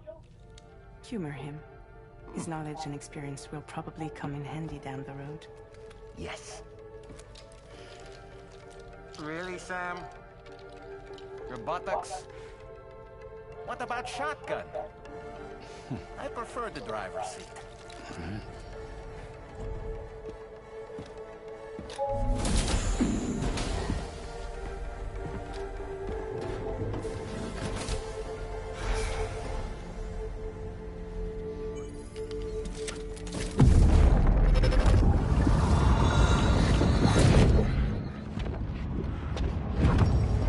Think you have a choice?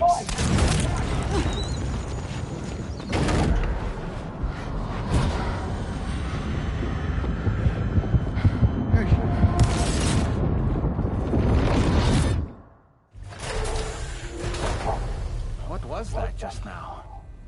You saw it too, huh? Let's just say it's nothing new. I always got these flashes when I hooked up the pod. Ah, the bleed-through effect, wherein the BB's memories are conflated with one's own. I'm sure someone explained it to you before. Though this is a little different, of course. I really gotta deal with this shit again. Sam, do you read me? You'll first need to access the Mexico side plate gate terminal. After we've confirmed network coverage, we can take the DHV Magellan and regroup at your position.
Route creation.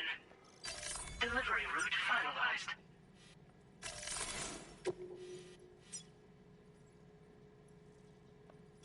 Commencing route creation.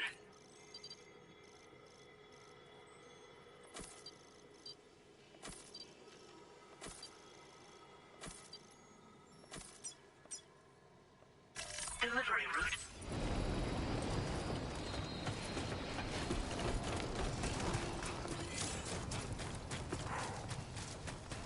I haven't been outside in a long while. Let's get going, hmm? If nothing else, this journey should give you a chance to mourn.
You know, I meant it when I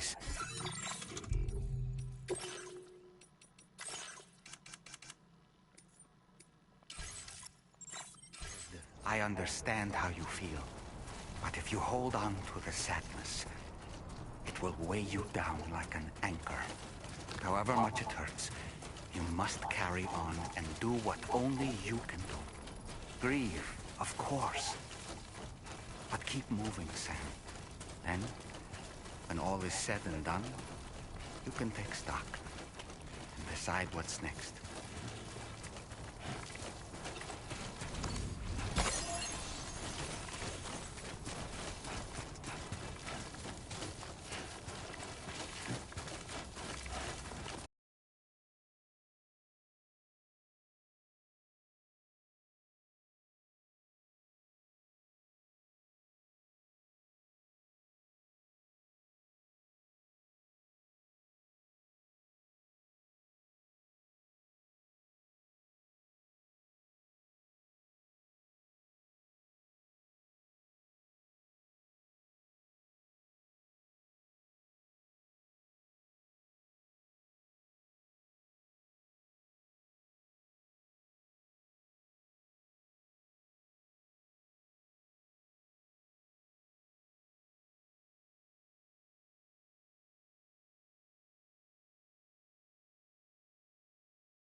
What's the deal with them? I've never seen them before. They almost look like they're on a pilgrimage. They can just waltz right through the gate like that? It would seem so. Once you extend coverage into Australia, the Cairo network should afford us some additional security. Or at least allow us to maintain a record of whoever uses the gate. It bears repeating that the UCA does not intend to restrict access to it. They only want to ensure safe passage for everyone traveling between the continents.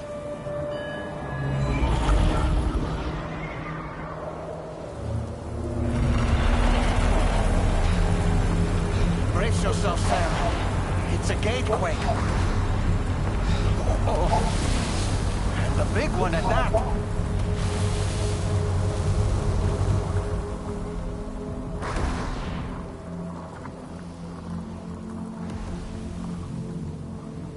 Let's make our way through the plate gate.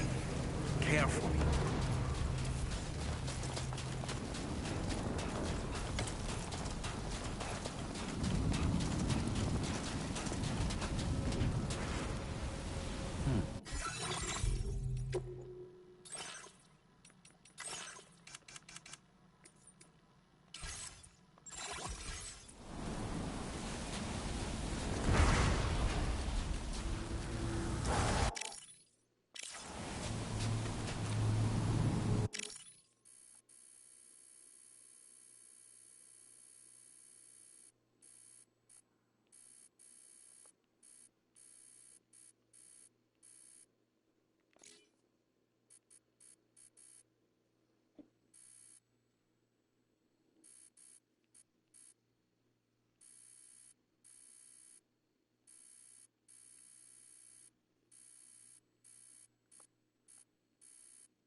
Not sure what to make of that imagery.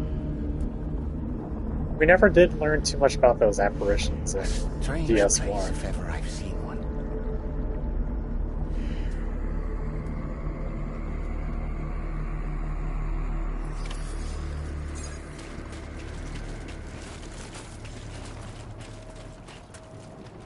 should be a terminal this way. Let's keep moving.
Thanks again, Sam.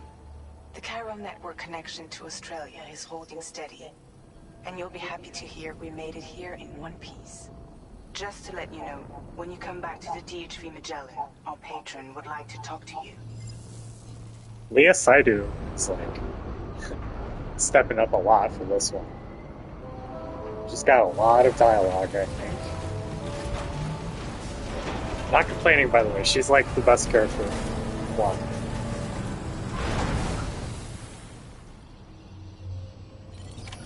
Order completed. Well done. Well, Clifford Unger, towards the end, is pretty damn good, too.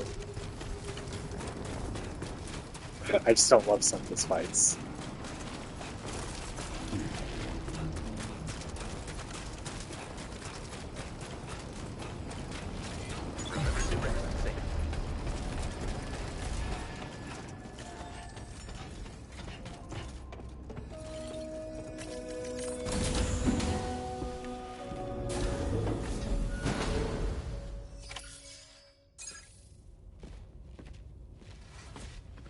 Thank you, Sam. I'd like you to meet someone.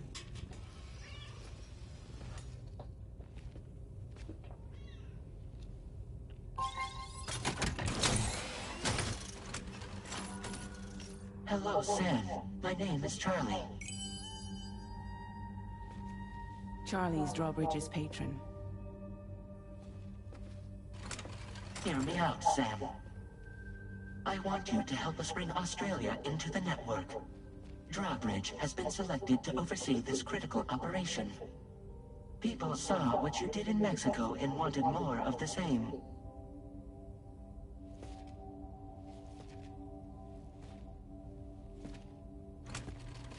What are you trying to pull? There are reasons why I can't tell you who I am, Sam. But to be clear, I'm not APAS, nor am I your enemy.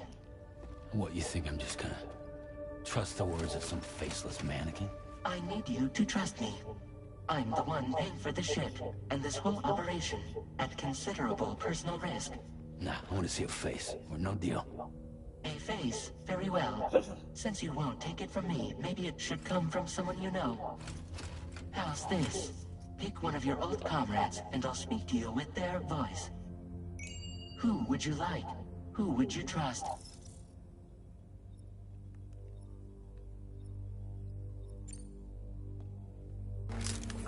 It's been a while, but not really.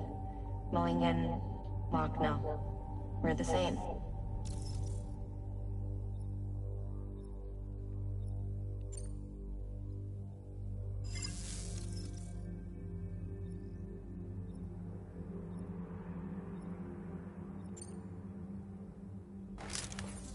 Sam, it's Hartman.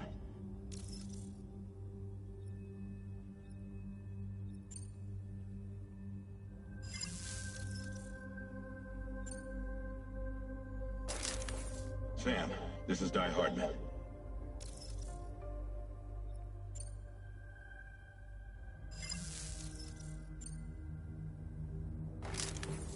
Call me Dead Man. I'm well acquainted with the dead.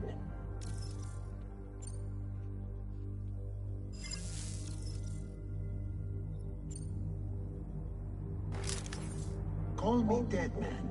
I'm well acquainted with the dead.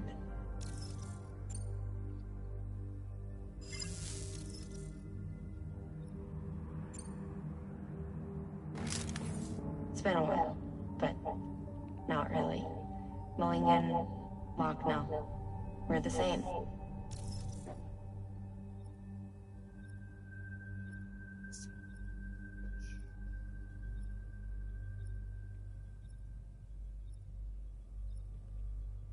Like, speaking of three people, if I pick her. 1 second, I'm just packing a bowl for this dialogue.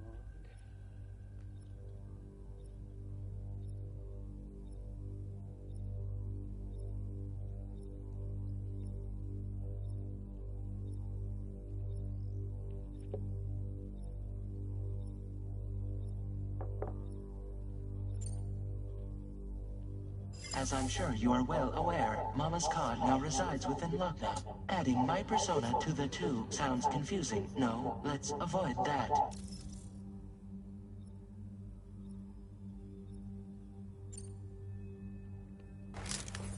Sam, it's Hartman.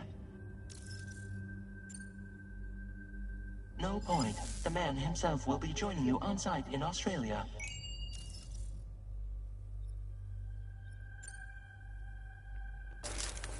Sam, this is Die Hardman.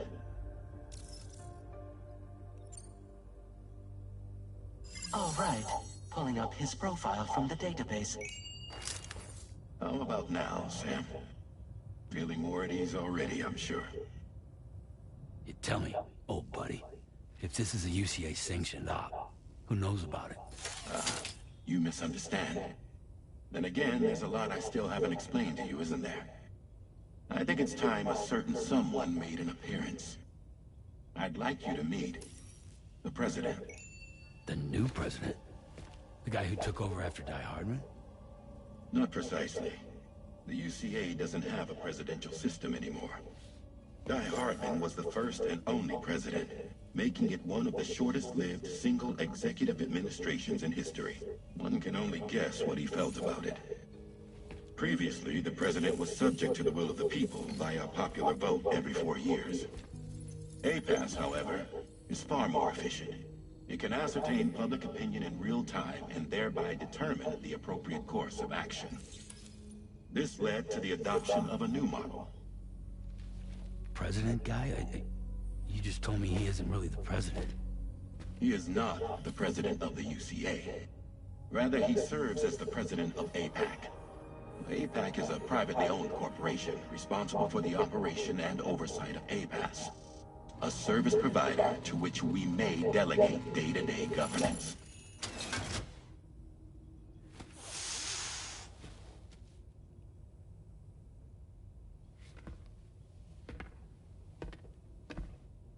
Your performance in Mexico was exemplary. We cannot thank you enough. Well done. Truly. I firmly believe that the only ones capable of expanding the network into Australia are those who helped establish it here at home. That means you, Sam. And you too, Fragile. APAS has determined that you have the highest probability of success in this endeavor. APAS and the chiral network are all built on UCA tech. If you expand their reach beyond our borders, then you're expanding their influence as well, aren't you? A valid concern. But it wasn't the UCA that made the final decision. It was APAC, a private corporation. The UCA has no involvement whatsoever in this matter. Sam, it may interest you to know that linking up Australia will also serve a greater goal. You see, the plate gate that connects North America and Australia only matured after you united America with the chiral network. On that basis, we believe that a new gate will manifest somewhere within Australia once full chiral connectivity is achieved. At that time, APAS should have sufficient data to calculate the location of other points of connection between continents. With this information, APAS can then proceed to extrapolate the positions of these landmasses. In other words, this mission is not just about linking up a single continent. By connecting Australia, we will be one step closer to reclaiming a pre-Death Stranding world where everyone is part of a greater whole. I hope my answer alleviates your concern somewhat. Guess so. Tell me, though. Who's Charlie to you? He may speak for me as necessary to ensure the operation proceeds according to plan. Our corporation, however, will calculate what factors are essential for your success and will provide you with direct support. Welcome aboard, Sam. Charlie, we'll take it from here.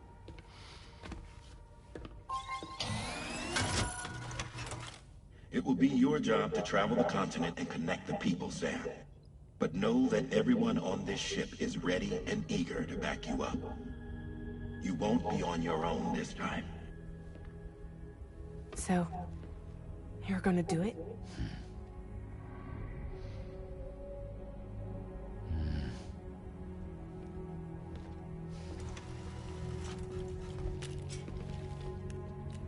Did it before. Seems like the only thing I'm good at.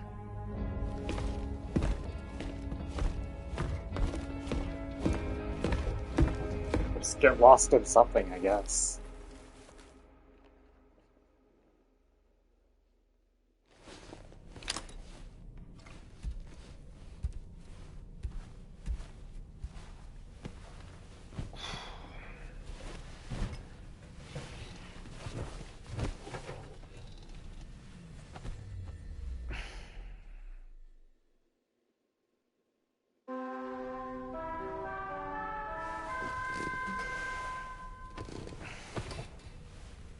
They're very consistent with the vibrations in this game. Did you manage to get some sleep, Sam? I'd like to take a moment to go over the details of the request that Drawbridge has agreed to handle. Access the D.H. Magellan's delivery terminal when you're ready to proceed. Looks like you've been supplied with a Drawbridge crew hat. Try it on for size. I have a feeling it'll suit your style.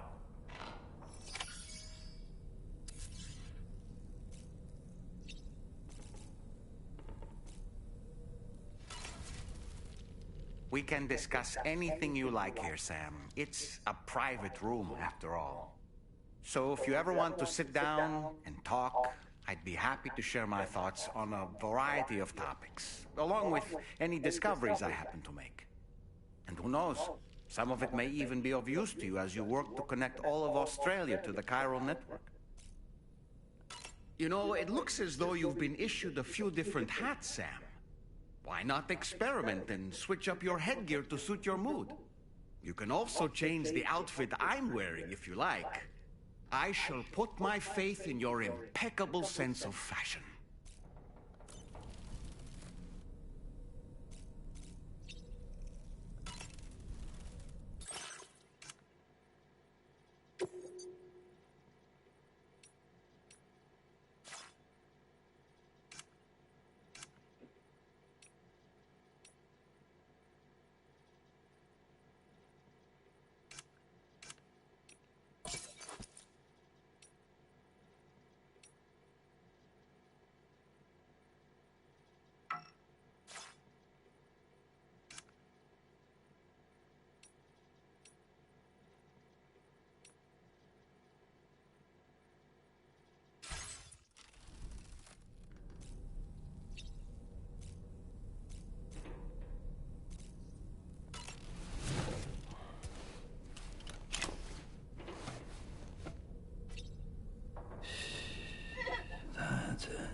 Everything's okay.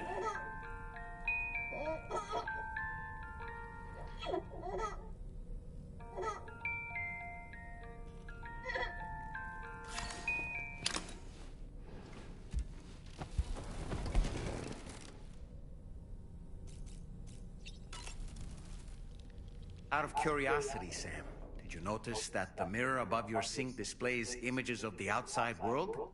These images change as we travel and actually show what's waiting for us outside the DHV Magellan when we disembark. Prolonged living inside an enclosed space can be bad for one's mental health due to the unchanging environment. That's why I asked Tarman to implement this particular feature. A digital photo frame, so to speak. An easy-to-understand name, don't you think? Though I'm the only one who calls it that. Anyway, it'll give you a preview of our surroundings. That's sure to have some practical benefits. Showers these days are truly impressive, Sam. They really are. They're able to collect all the minute chiral crystals from your wastewater and repurpose them for later use. The ones on board the DHV Magellan are the latest model. You would do well to use them regularly.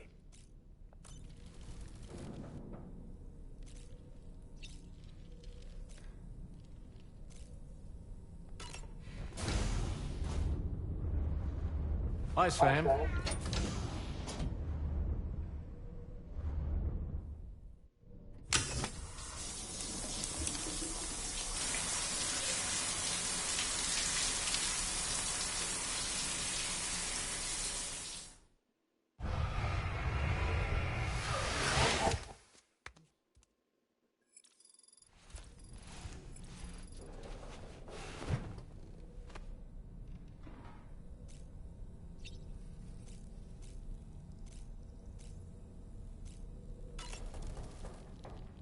It's important to remember that defeating BTs isn't the same as eliminating a threat once and for all.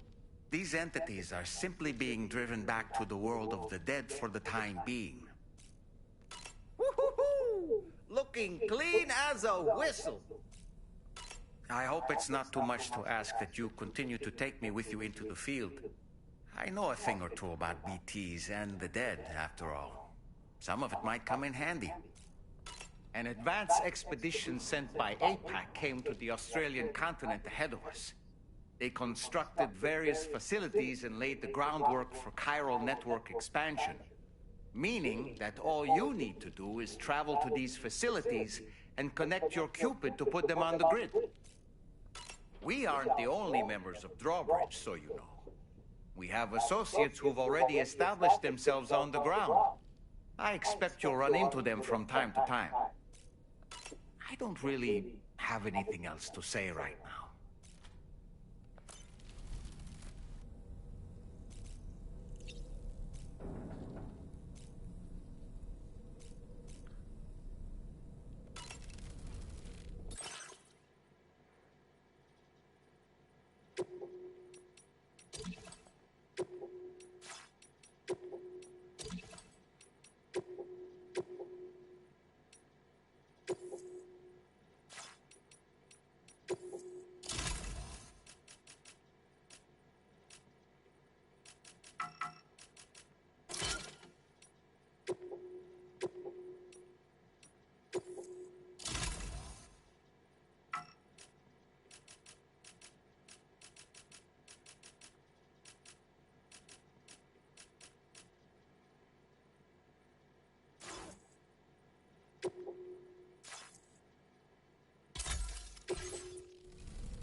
Another curious vision.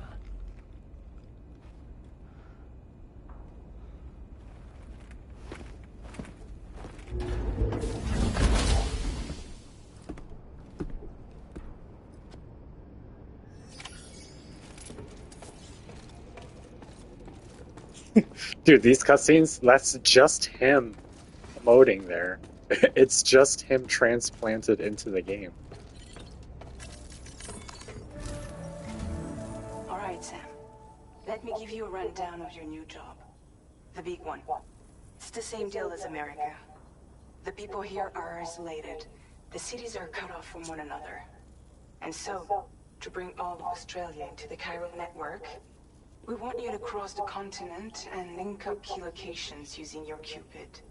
To begin with, you'll connect several facilities in sequence on your way to the closest city to here, West Fort Knott.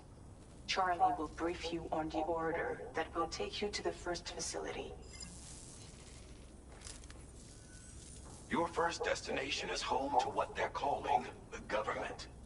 They seek to establish a new administration to fill the void left by Australia's collapse. As the concept of formal governance is a distant memory to most, they opted for a simple name. These people are currently suffering from the effects of severe chiral contamination. But with UCA technology, they should be able to make a full recovery. The cargo you'll be entrusted with contains everything they need for their treatment. If we can deliver it and earn their trust, they should be amenable to joining the chiral network.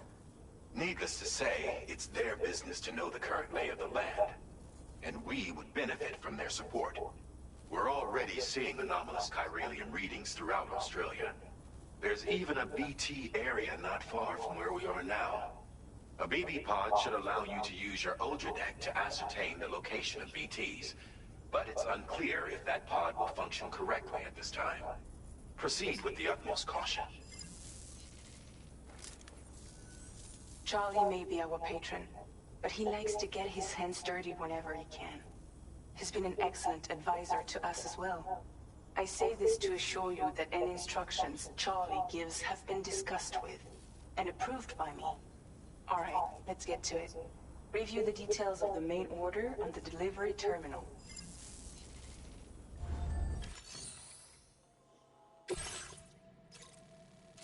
Alright, I'm gonna prep some food. And hopefully it'll finish cooking while I do this order.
Updating with new data supplied by drawbridge from outside chiral network coverage.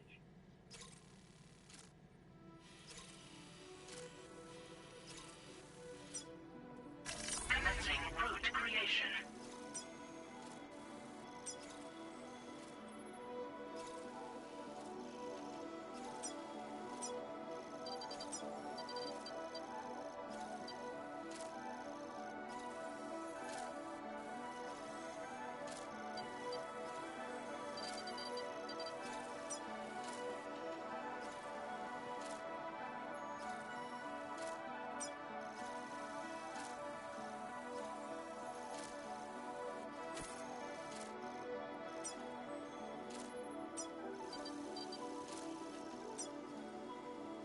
Delivery route finalized.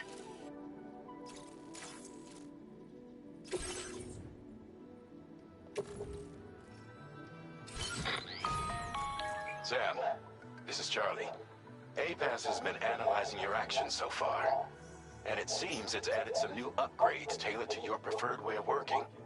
It's my understanding that additional servers are currently being installed on several beaches, which should result in a marked increase in APAS's processing power. Due to the timeless nature of the beach, the potential to boost A-Pass's capabilities is infinite. Its analysis will therefore grow more comprehensive as you complete more orders, meaning you can expect additional enhancements to become available soon. Experiment with them and see what you like.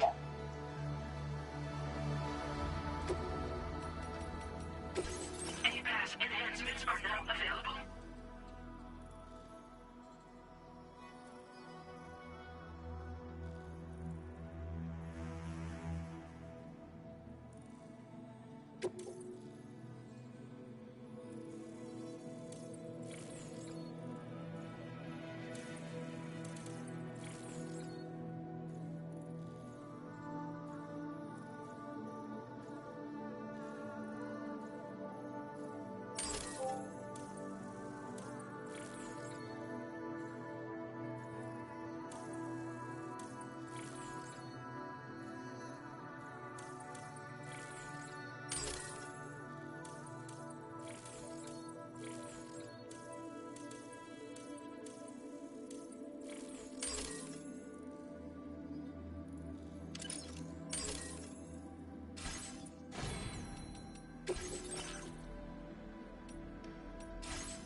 Just like that, Sam.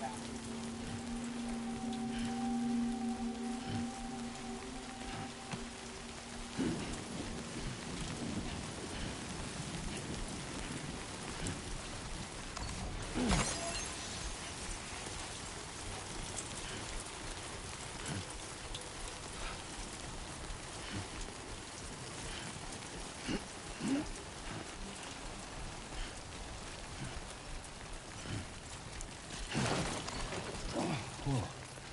Through the skin of my teeth.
verified.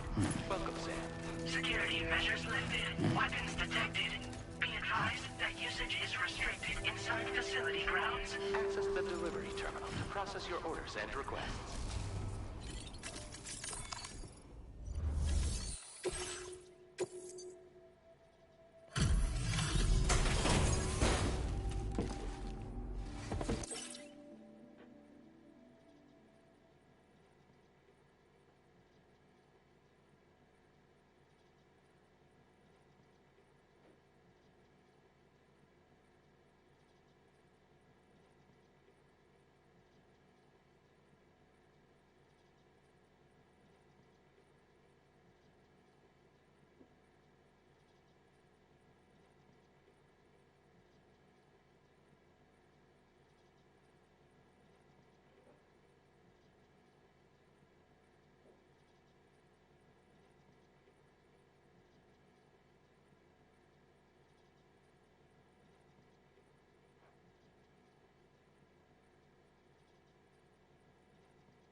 Big drawbridge, aren't you? So you really came, eh? Cut straight through BT territory just to bring us our cargo. That's quite a feat. I actually did. Been waiting a long time for someone like you to show up. Let's see how well you're able to handle our delivery.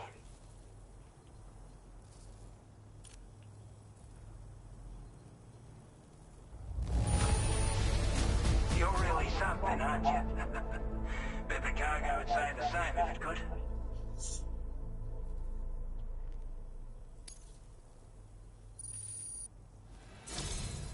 Like everyone says, you're a man people can count on.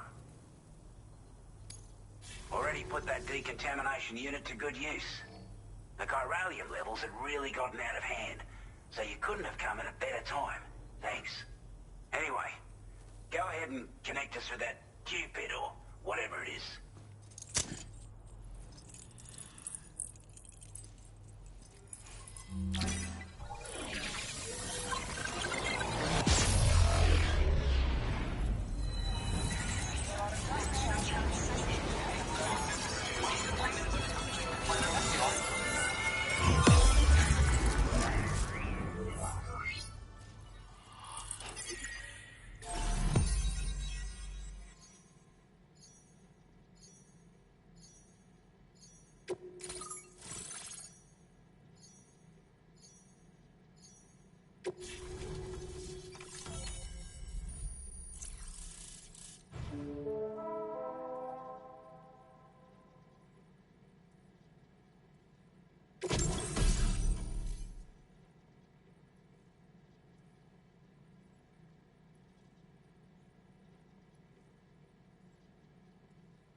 Now displaying your current porter grade.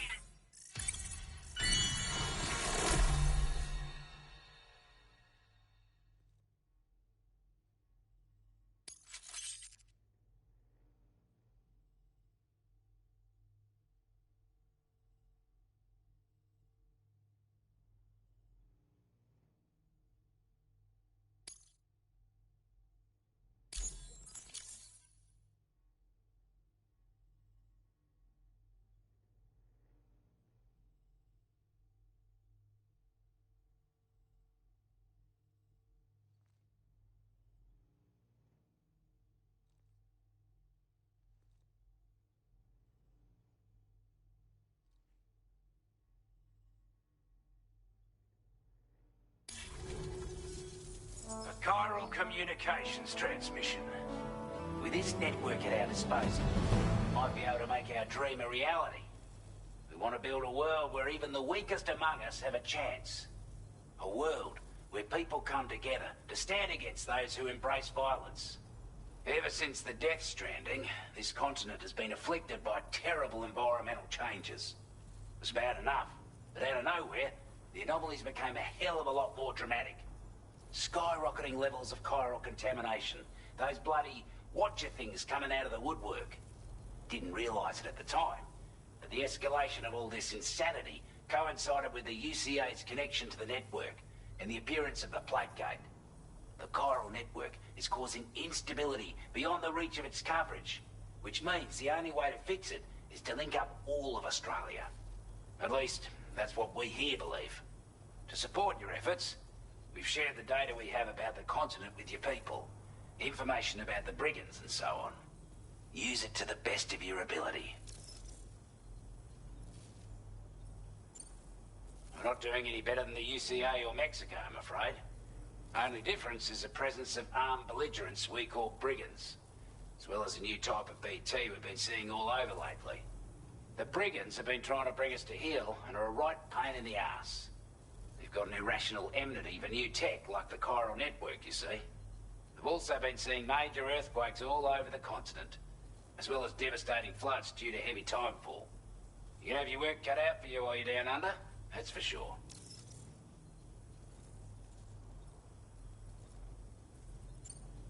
Due to our proximity to a BT area, this shelter was subject to significant chiral contamination. Said area has also been the source of a new type of BT. Unlike the usual sort, these ones are able to see us. Clear as day. As such, we've taken to calling the buggers Watchers. And they're every bit as dangerous as any other BT. You're gonna want to steer clear at all costs. Take the bowler gun, for example. With our data, we were able to improve and refine the design of the APAC standard issue model. You can charge it now to fire projectiles with a narrower spread. Perfect for taking down hard-to-reach targets with precision. And then, there's backpack customization. We've developed a number of unique attachments that can be equipped to the pack you're currently carrying. Stuff I guarantee will give you an edge in a fight. You might consider bringing this gear with you when you're prepping for your next run. Oh, and last but not least, we've patched through an Odradek update that allows its sensor to pick up living beings and other entities. It's an improvement that builds on the sensor's existing functionality. Anything it detects will be visible to you as a silhouette for a brief time. I'm sure it'll come in handy down the road. Before I forget, there's a request I wanted to send your way. I know you're eager to hit the road and make progress, but I promise you, this is more than worth the trouble. It's a delivery for the lone commander, who lives not too far from here. He's an old ally who provided us with support for all matters military. He's also a crack shot with a sniper rifle. But after this and that, we went our separate ways. And he retired to a shelter off to the east. Can be a hard man to please, but if we could enlist his help again, I'm sure he'd provide us with all kinds of useful information. Data and schematics that might prove invaluable for your work. Especially if you're the type who likes to fight first and ask questions later. Should help us all combat the brigands a damn sight more effectively in any case. I'll filed this request as a sub-order, so check the terminal if you're interested in taking on extra work. That was excellent work, Sam. With the government now part of the chiral network, we've successfully completed the first step in our journey to connect all of Australia. I want to thank you for making this possible. Well done. To extend network coverage as far as West Fort Knott, our next order of business will be to link up the Western Environmental Observatory. The associated order is ready for you. This one may well place you in considerable danger, so be sure to take extra care when selecting your equipment. Access the delivery terminal here to pick up this main order and get underway. Order completed. Well done. A new sub-order is now available for you.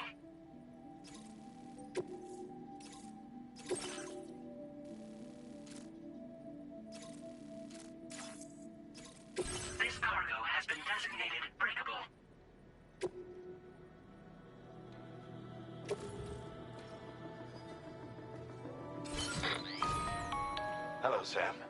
This is Charlie. To aid you in your future orders, we prepared porter suits with camel patterns tailor-made for the Australian environment. We've also provided you with a new basic porter suit with customizable colors. Moving forward, I imagine you'll want to adjust your appearance based on the terrain and your personal preferences at the time. Try experimenting with your options.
Order accepted. Thank you.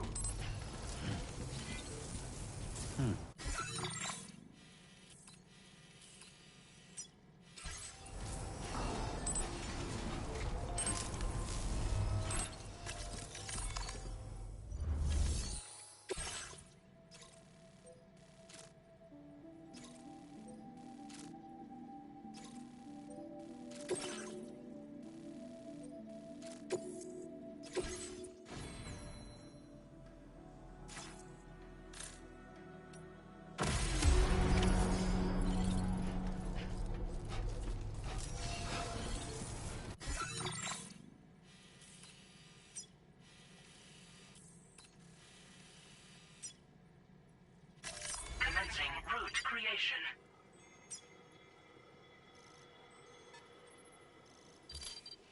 Delivery route finalized. Commencing route creation. Delivery route finalized.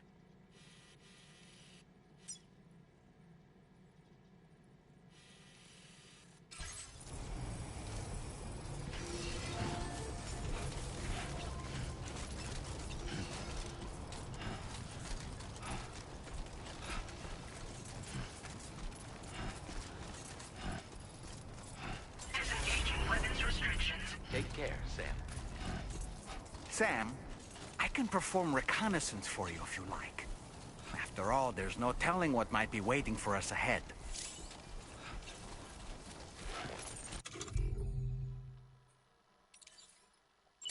Ready.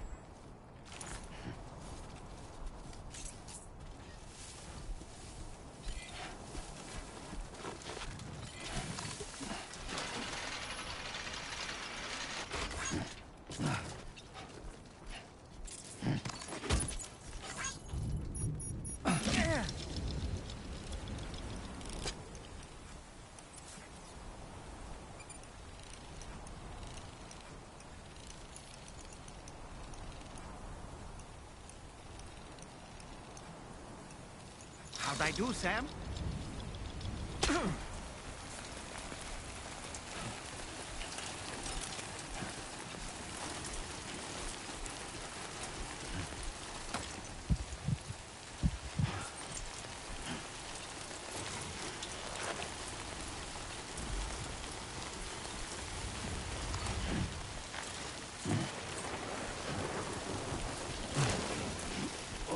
Whoa. That was close.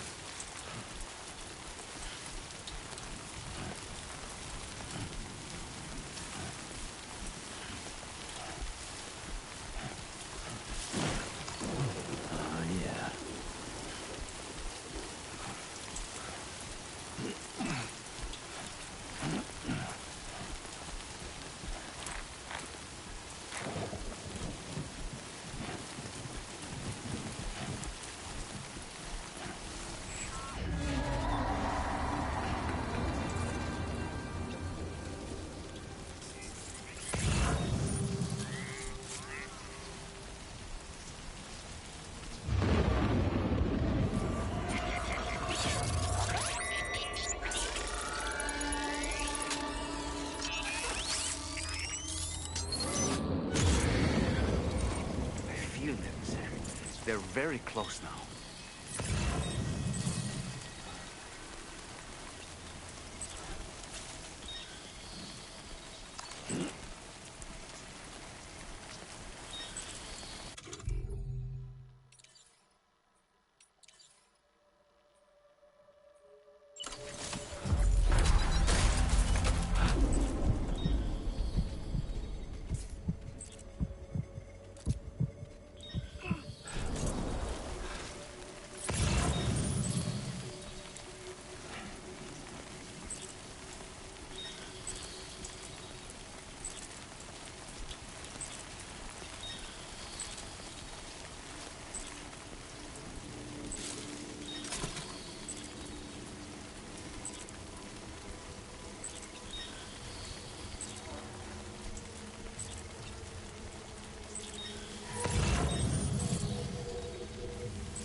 creation.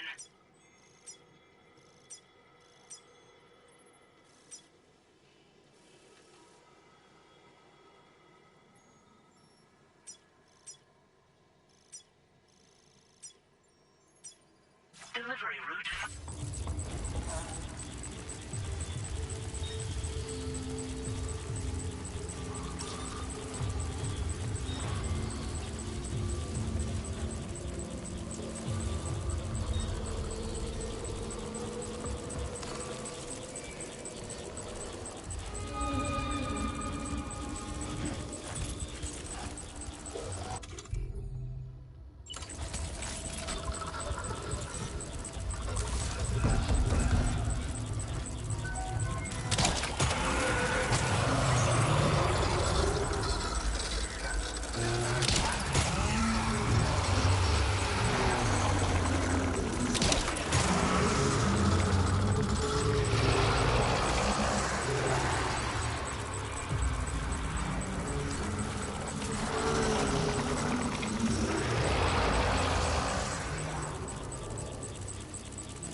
Cargo is damaged beyond repair, Sam.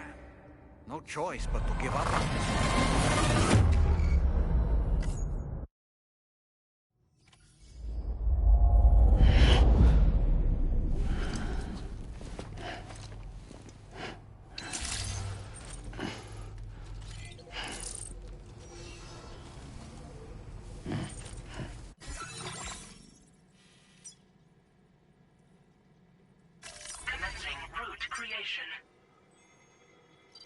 Delivery route finalized.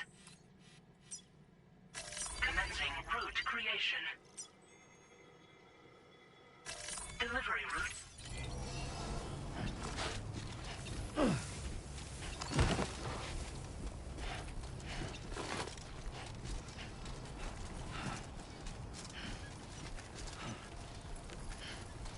Disengaging weapons restrictions. Take care, Sam.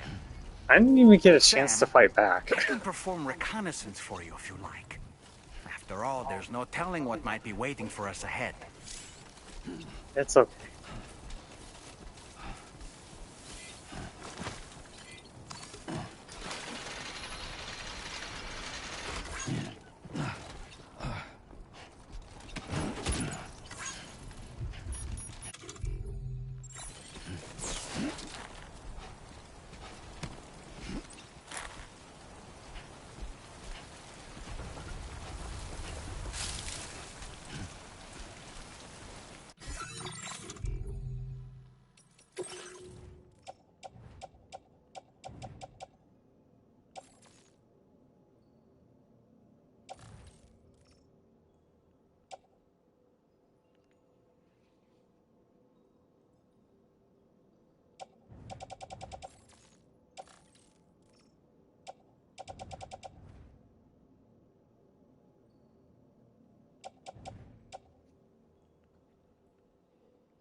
They're very close now.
wasn't expecting a porter of all people to drop by. Most folks would have had Buckley's chance of making it out this far. Betting it was the government that sent you my way. They've got an eye for talent.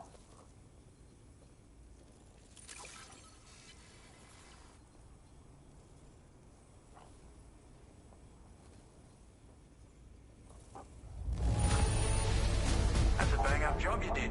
Well done, mate.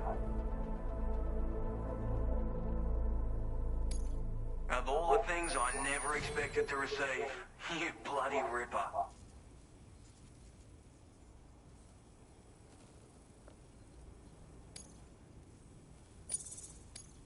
Now displaying your current porter grade.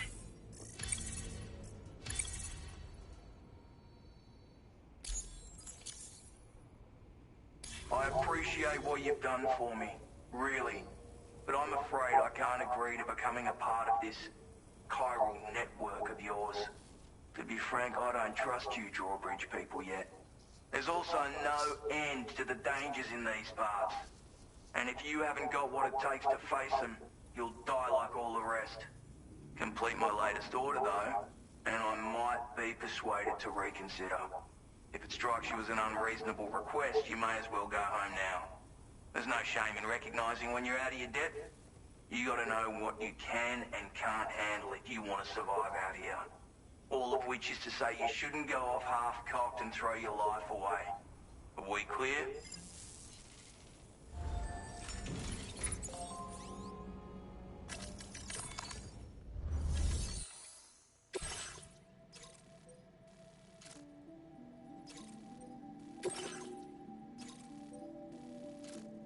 Commencing route creation.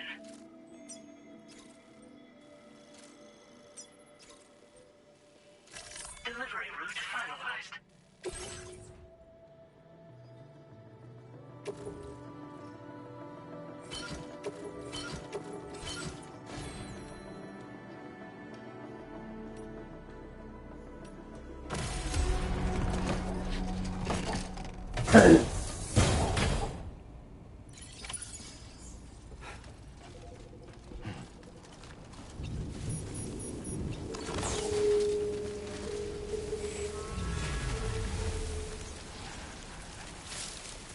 Disengaging weapons restrictions. Take care, Sam.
what was requested.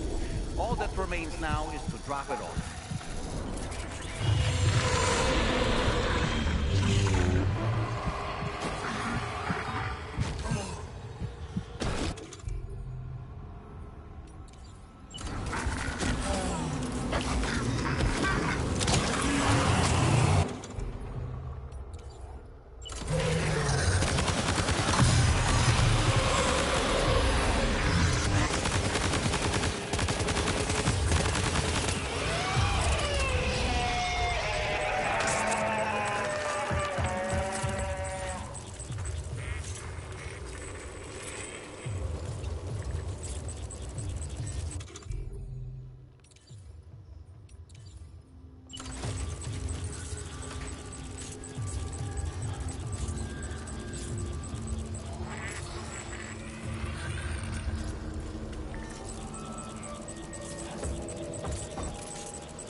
Weapons detected.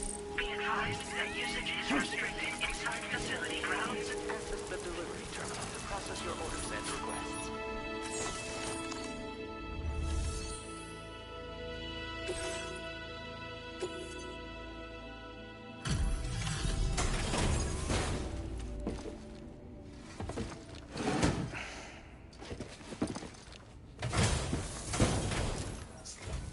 Good go at that. You actually managed to bring it back, did you? I'm genuinely surprised. Let me get a closer look at it.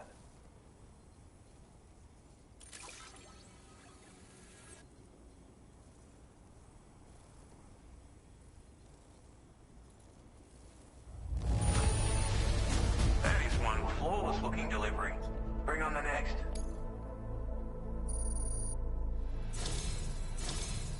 You are no average porter, mate. That much is crystal clear. I suppose I ought to hold up my end of the bargain. Get out your Cupid and finish the job.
Nice.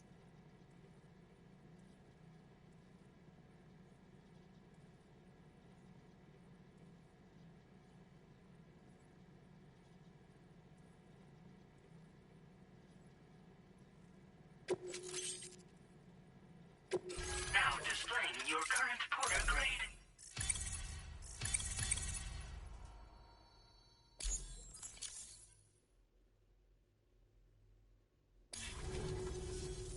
So this is what it's like being all hooked up and wired in. At any rate, looks like the schematics for my trusty shooter and darling little smoke grenades are in your hands now. The former's a custom design of mine. Uses tranquilizer darts. Makes a hell of a bang when fired though. So keep that in mind. Just a shame our paths couldn't have crossed sooner. Maybe this world of ours wouldn't have been so divided. And maybe my mates wouldn't have had to die. My sniper rifle. It's configured to fire tranquilizing rounds. An ideal choice for those who prefer to get the job done without undue bloodshed. Bit of advice though. Make sure you engage your enemies at a healthy distance. It's not a silenced weapon. So fire too close and they'll be all over you before you have time to react. And don't think about taking a shot until you've planned your next move. Any sniper worth their salt stays mobile, constantly securing new vantage points to evade detection. Oh, and always remember to account for bullet drop when shooting at extreme ranges. In a nutshell, you might need to aim at a point a notch or two above your target, depending on the distance. And finally, you want to hold your breath to steady your aim before gently pulling the trigger. Having left that life behind, I've no need for guns any longer, but that doesn't mean they can't be of use to you. It may sound like a bit of a yarn, but my friends and I supported the government's plans to rebuild Australia. To defend ourselves against those who had other ideas, we had no choice but to take up arms. It ended up costing most of us our lives. All because of me. The commander. You've seen what became of them. My mates are the Watchers scattered all over this hill. Mixed in with all the enemies we slaughtered. And for what? Deep down, we were all the same. Blokes who called this land our home. Was it worth all the struggle? All the bloodshed? For the world we shared to be reduced to this? So, I left the military behind. Decided I had to go it alone. I had to figure things out. Were we all just doomed to die and become Watchers? Was that the only way for us to come together? Now fuck that. There was another way. Before it all went to hell, we should have tried to find common ground. And now, with your chiral network, that might finally be feasible. Working with the government too, maybe. For all that and more, I hope you don't let me down. Hey now, don't knock them till you've tried them, alright? Granted, you can't neutralize an enemy with one, but they are effective at blinding them and giving you cover, far more than you probably realize. And even if they do open fire, you'll find that their chances of actually hitting you are slim to none. Which means that even if you've alerted them with one of your own shots, you'll have no trouble disengaging and repositioning. Properly utilised, they're a great tool for disrupting enemy attacks and buying you room to regroup. Furthermore, if you happen to have a sensor or something similar on hand, you can use it to track enemies through the smoke, making things pretty one-sided. It's like shooting fish in a barrel. Or, if you're the kind of bloke who'd rather get up close and personal, you can chuck one at their feet, waltz right up to them unseen, turn a firefight into a fist fight. I assure you, once you've learned how to use these little beauties to their full potential, you'll have a heap of new tactics at your disposal. Experiment, see for yourself. Righto, Sam. I know you got places to be, but an order just came in that caught my eye. Seems our friends over at the government shelter might be in a bit of strife. If you're willing to look into it, you can review the details by checking the sub-orders on the delivery terminal here. Might be a good occasion to fabricate a sniper rifle with the data I just shared, if you take my meaning. Anyway, think it over, would you?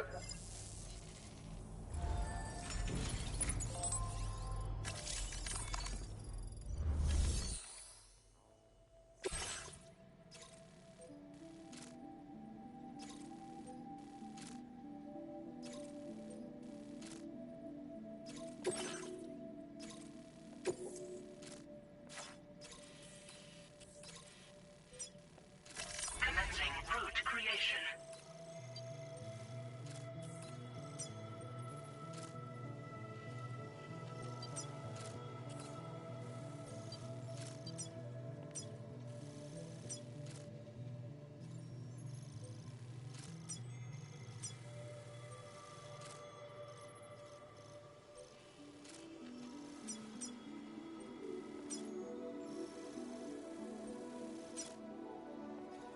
Delivery route finalized.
Please take measures to withstand the heat. Remember to rest, Sam.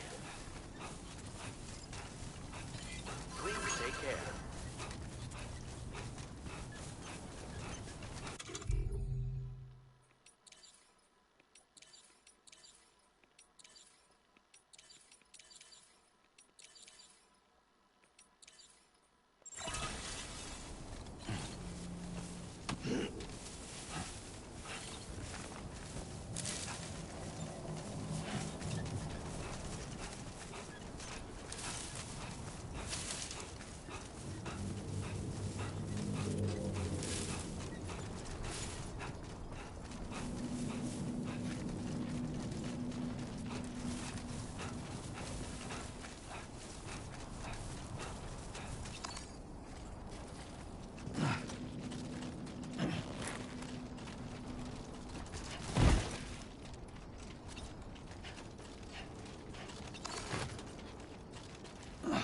Shit.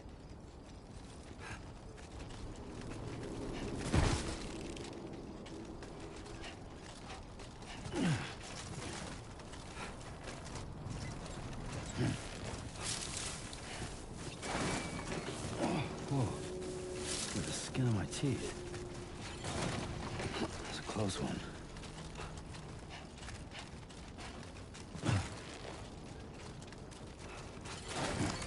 Whoa, almost lost it there.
That'll do it.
Damn. Steady.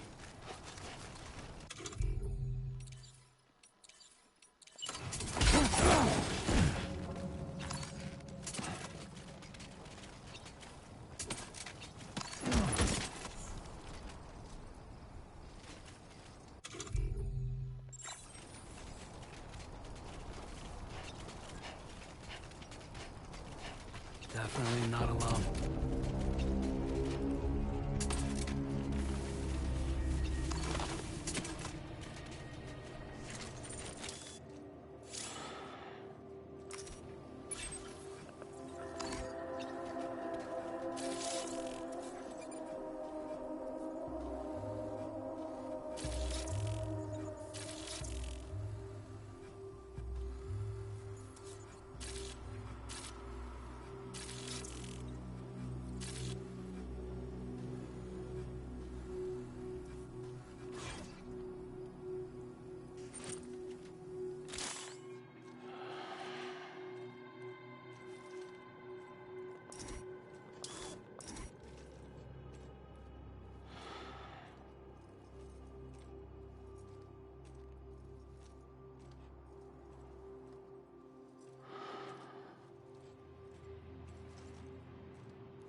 Recovered everything then.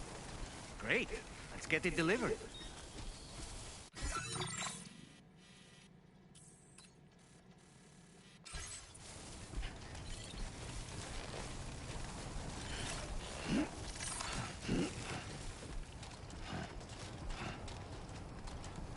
Now entering chiral network coverage.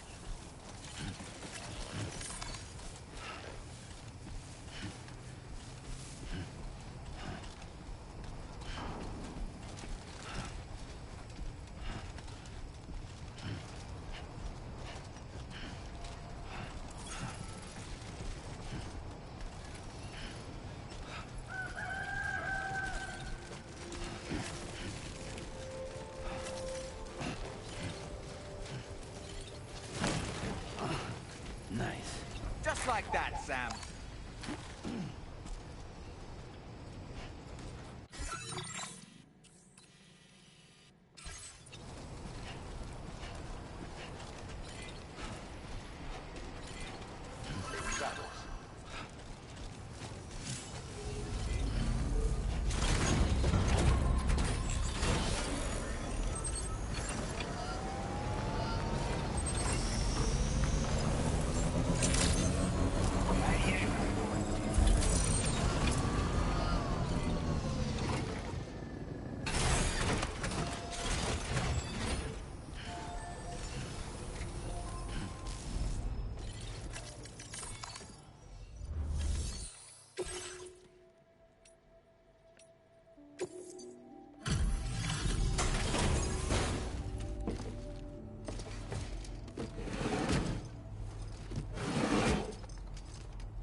Retrieved that cargo from those troublemakers, did you? We're all very grateful. Now, let's review the order details.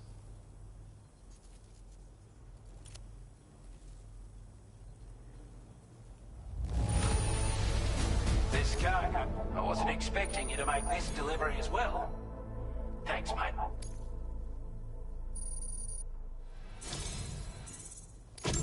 I want you to have this data. It'll help you in your work.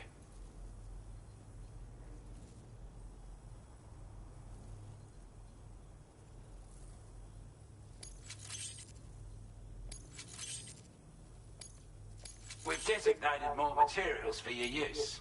Now displaying your current porter grade.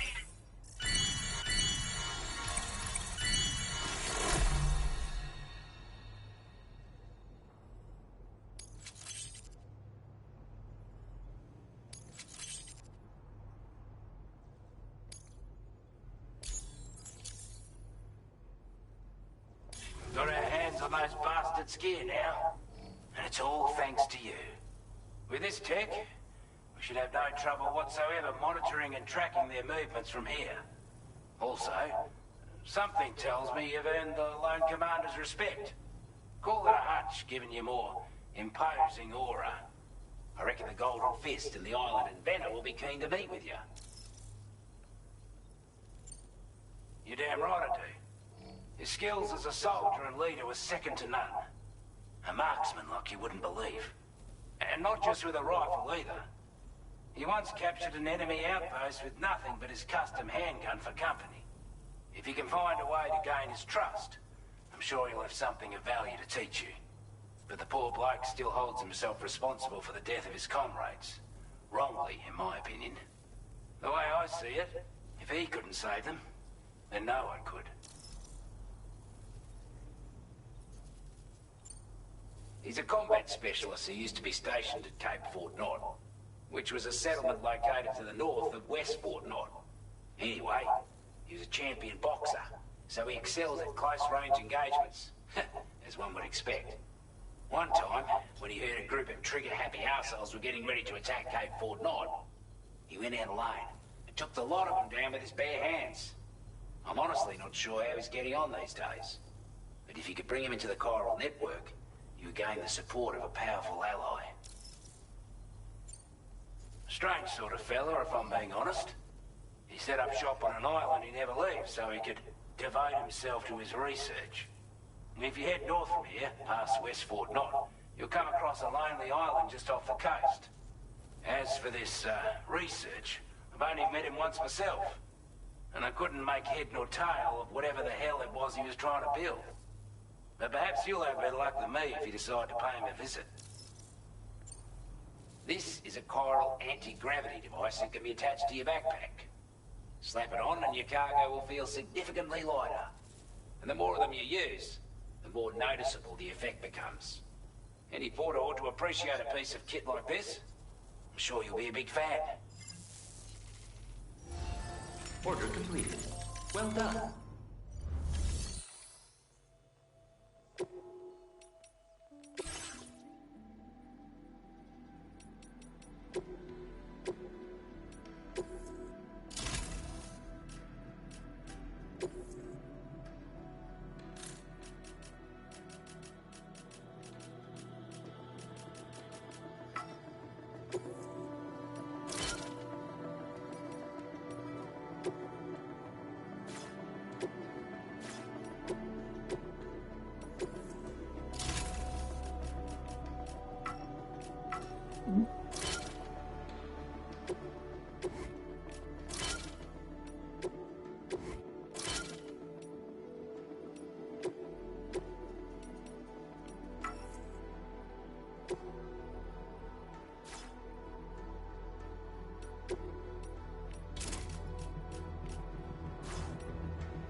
don't care that much on me. I'm like,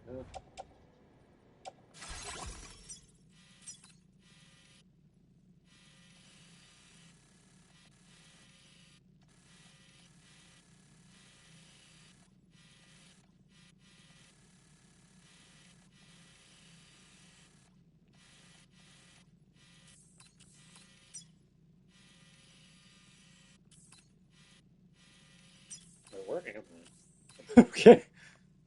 Commencing route creation.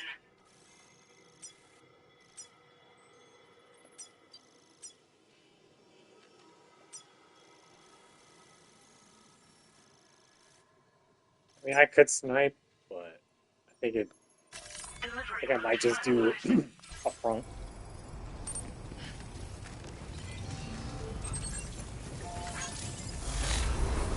Oh yeah, let's take the vehicle.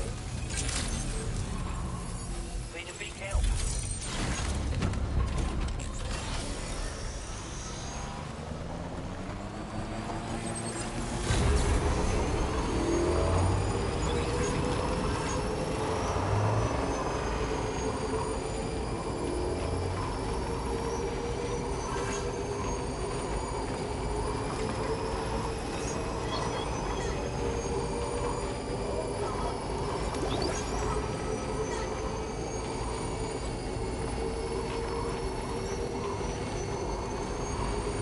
Sam, look.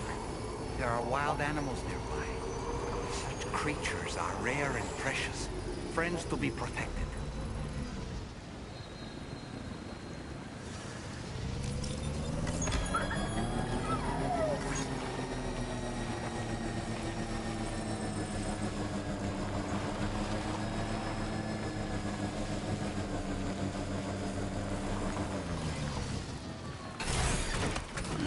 Gotta stretch my legs.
Did you just drop some cargo, Sam?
You a Porter?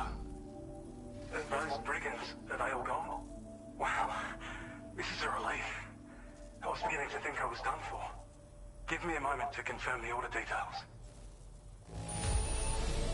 Took a few legs, but I'm glad to see you're still in one piece. You seem like a Porter we can rely on. Go on, use your Cupid to get us online. Quickly now. I watched it like right at the beginning, so it was just like whatever. I was joyriding too much with the vehicle. I lost track after I got all that cargo, the governor. I saw the ladder that I wanted to climb up on, and it was already too late. It is what it is.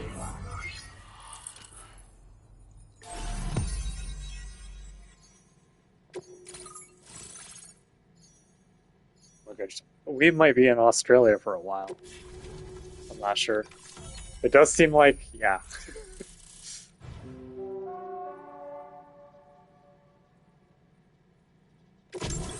I'm not sure if Australia is the whole game or not. It's hard to tell. They did imply that there are other areas.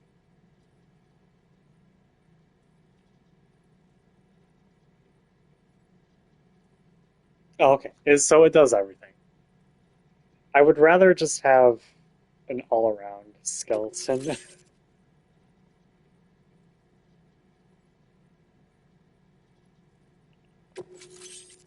A grenade handgun? That's so weird.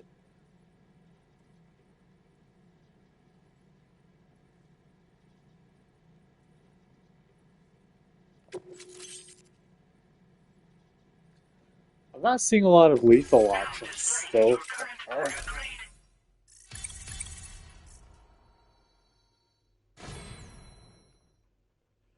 I wasn't all that silent there, but yeah.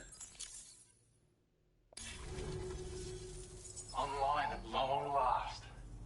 This ought to do wonders for our ability to monitor chiralium levels by the plate gate, as well as keep an eye on the tar currents. More accurate data will definitely make travel safer for you and your friends aboard the DHV Magellan too.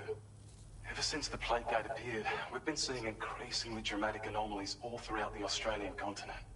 Some theorize that the UCA's connection to the chiral network destabilized all areas with our coverage. But what's done is done though. Our best bet is to follow suit and connect Australia too. It may also serve you to know that there are 4 environmental observatories, including this one. If you can bring them all onto the network, we're confident we'll be able to calculate where and when the next plate gate will appear. Anyway, you should already have access to the data we designated for you. Now, if we could only manage to get that old road patched up and usable. Well, there's our schematic for an MP shell variant grenade. MP shells explode on impact, and are non-lethal munitions that can not only incapacitate humans, but also deal corrosive damage to mechs. And while they're not as effective as blood grenades, they can definitely hurt BTs too. In any case, you might want to I keep still a have few to stashed in fucking your throw grenade 3 of pouch at all them times. at a We've BT. also shared data for a grenade pistol. While it's only good for a few shots, this gun lets you fire MP shell grenades as projectiles. Its small profile means it packs easily as cargo and won't get in the way. Naturally, it'll fit snugly into any handgun holster as well. Our last contribution is the battle skeleton. Like other skeletons you may have used, it increases your maximum carrying capacity and movement speed. This particular model also provides additional protection.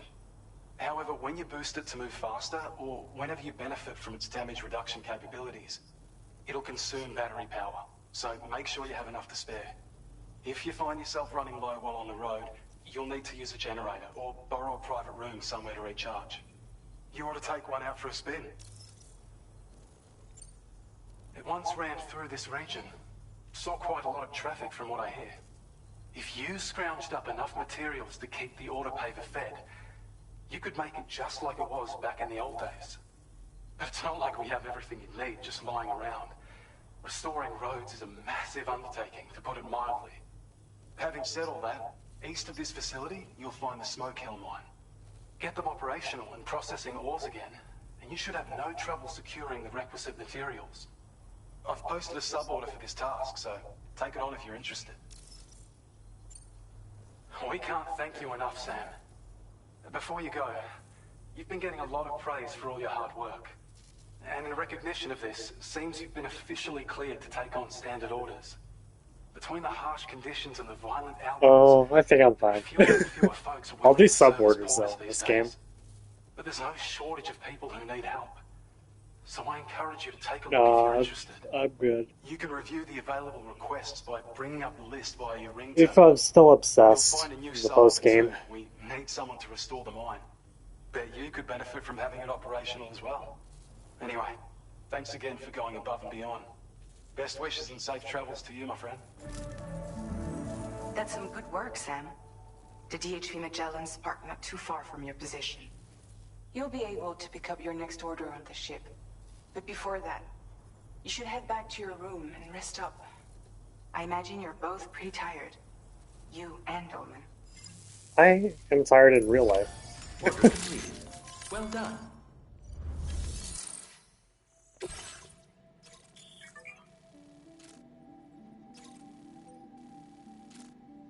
Okay.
Might entrust the last cargo here.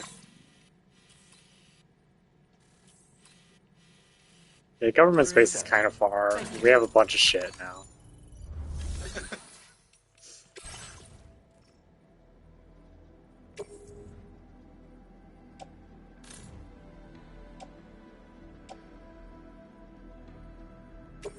That's fine. Your service in transporting this cargo is appreciated. The delivery will be assigned to another porter. Your service in transporting this cargo is appreciated. The delivery will be assigned to another porter. Your service in transporting this cargo is appreciated. The delivery will be assigned to another porter.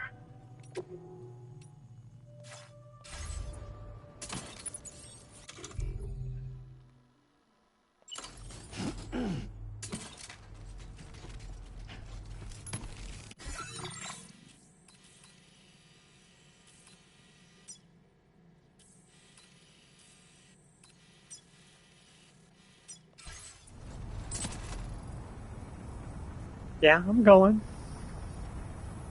Oh. Scratch the fuck out of me right now. I can come back sooner than later. You're cute, but you don't scratch my thigh like that.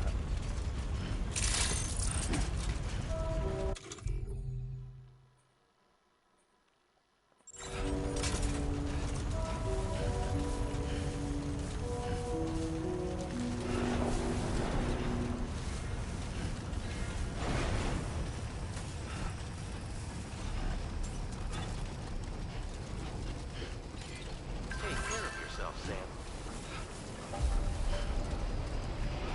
I don't know about you, but I'm exhausted. Perhaps we could take a break? I am, yeah. I want to see some cutscenes.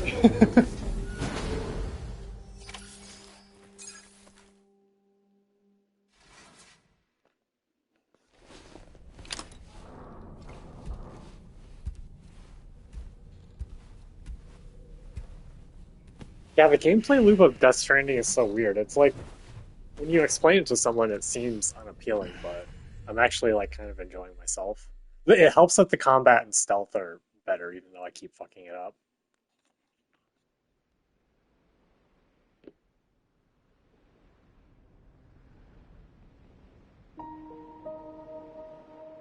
Yeah, we haven't heard from Amelie.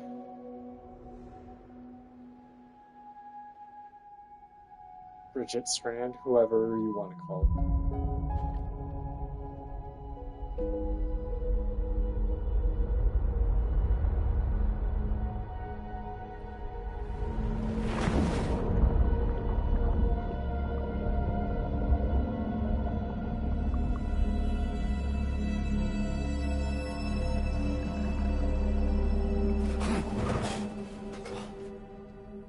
Are you all right? You were talking in your sleep. Kept repeating the name Amelie.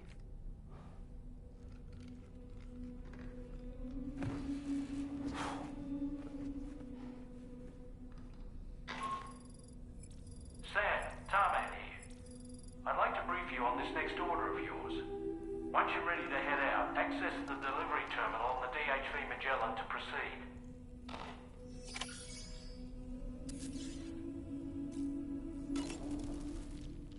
So, the files say you worked with Amelie to connect everyone in the UCA to the chiral network. But that despite your best efforts, an extinction event known as the Last Stranding seemed destined to kill us all. Until Amelie found a way to put a stop to it. She single-handedly sealed off the extinction entity's beach, preventing countless BTs from invading our world, and in doing so, saved humanity. But why am I telling you this? You were there to witness it all with your own two eyes. And you, of all people, must know that humanity can never truly escape extinction. The ultimate goal of Drawbridge's mission is to overcome the Death Stranding. If we succeed, we will be fulfilling Amelie's dying wish. At least that's how I see it. So in order to survey an area, I have to rely on a very special power. My strength of will, you might say. The requisite focus can be rather exhausting, but I'm happy to grin and bear it since it's for your sake. So, if you deem it necessary, feel free to send me airborne as many times as you like. It won't use up any battery or chiral crystals either. All it requires is that I place my absolute faith in you. Here. Which I do. So don't You hesitate do like to the ask. Assassin's Creed Eagle thing that they started in Origins. Why don't you try freshening up with a shower? The weapons they were wielding were impressive, and the brigands themselves were a tough, imposing bunch. You know, Sam, you can have me scout ahead if it would make your life easier. Just toss me into the middle of their camp, and I can give you a better picture of what to expect. It's not very sophisticated, but it works. Just promise you won't throw me anywhere weird. What does that mean? Now I'm gonna do it. When the first APAC expedition came to Australia, the brigands saw them as invaders and rejected their overtures. They were unwilling to embrace the change that the chiral network could bring to their world. While their motives differ, I'm reminded of the Luddite movement and their violent opposition to new technologies. Brigands seem committed to not killing their enemies, at least. If only they had channeled their energies into a constructive dialogue with us. Ah, yes. Those wandering BTs we encountered, I believe people call them Watchers. A fitting name given their behavior. The way they To be honest, it was hard to tell what they eyeing could see. us with such disconcerting intensity. Oof. They can't see everything, though. No, they've definitely got some blind spots. Meaning, you might be able to avoid combat by evading detection and sneaking past unnoticed. It seemed like they were looking at me sometimes, and it like wasn't happening. I'll have to play more. I don't really have anything else to say right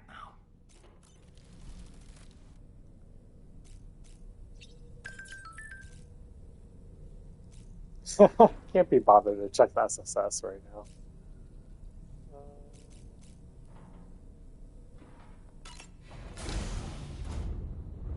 This like essentially increases our carry capacity, right?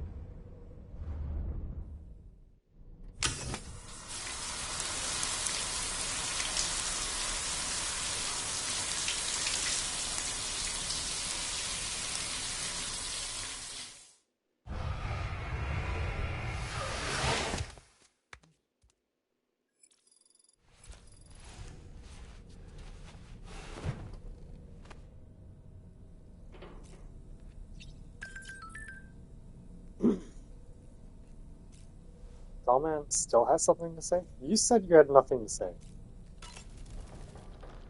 Nothing like a warm shower after a hard day's labor. Am I right, Sam? Yeah.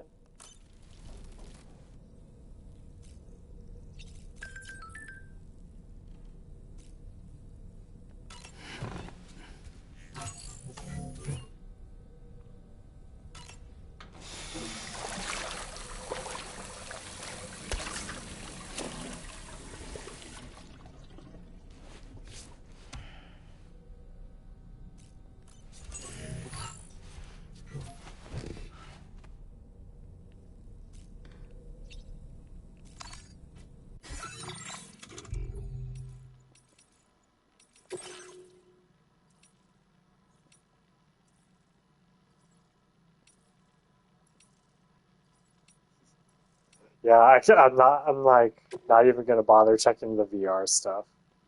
I didn't do it in Director's Cut.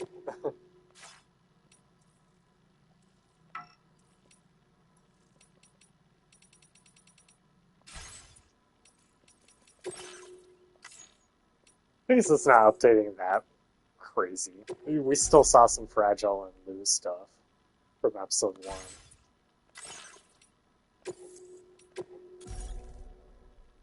Okay. I think that's gonna call it for now. I'm gonna call it for now, rather. We might come back maybe in an hour or two. I just need to decompress and do some other stuff for now. But yeah, enjoying this. And I think I'm gonna stick with the performance mode. I wasn't really missing the quality mode too much while I was going through stuff. So anyway, we'll come back to this soon.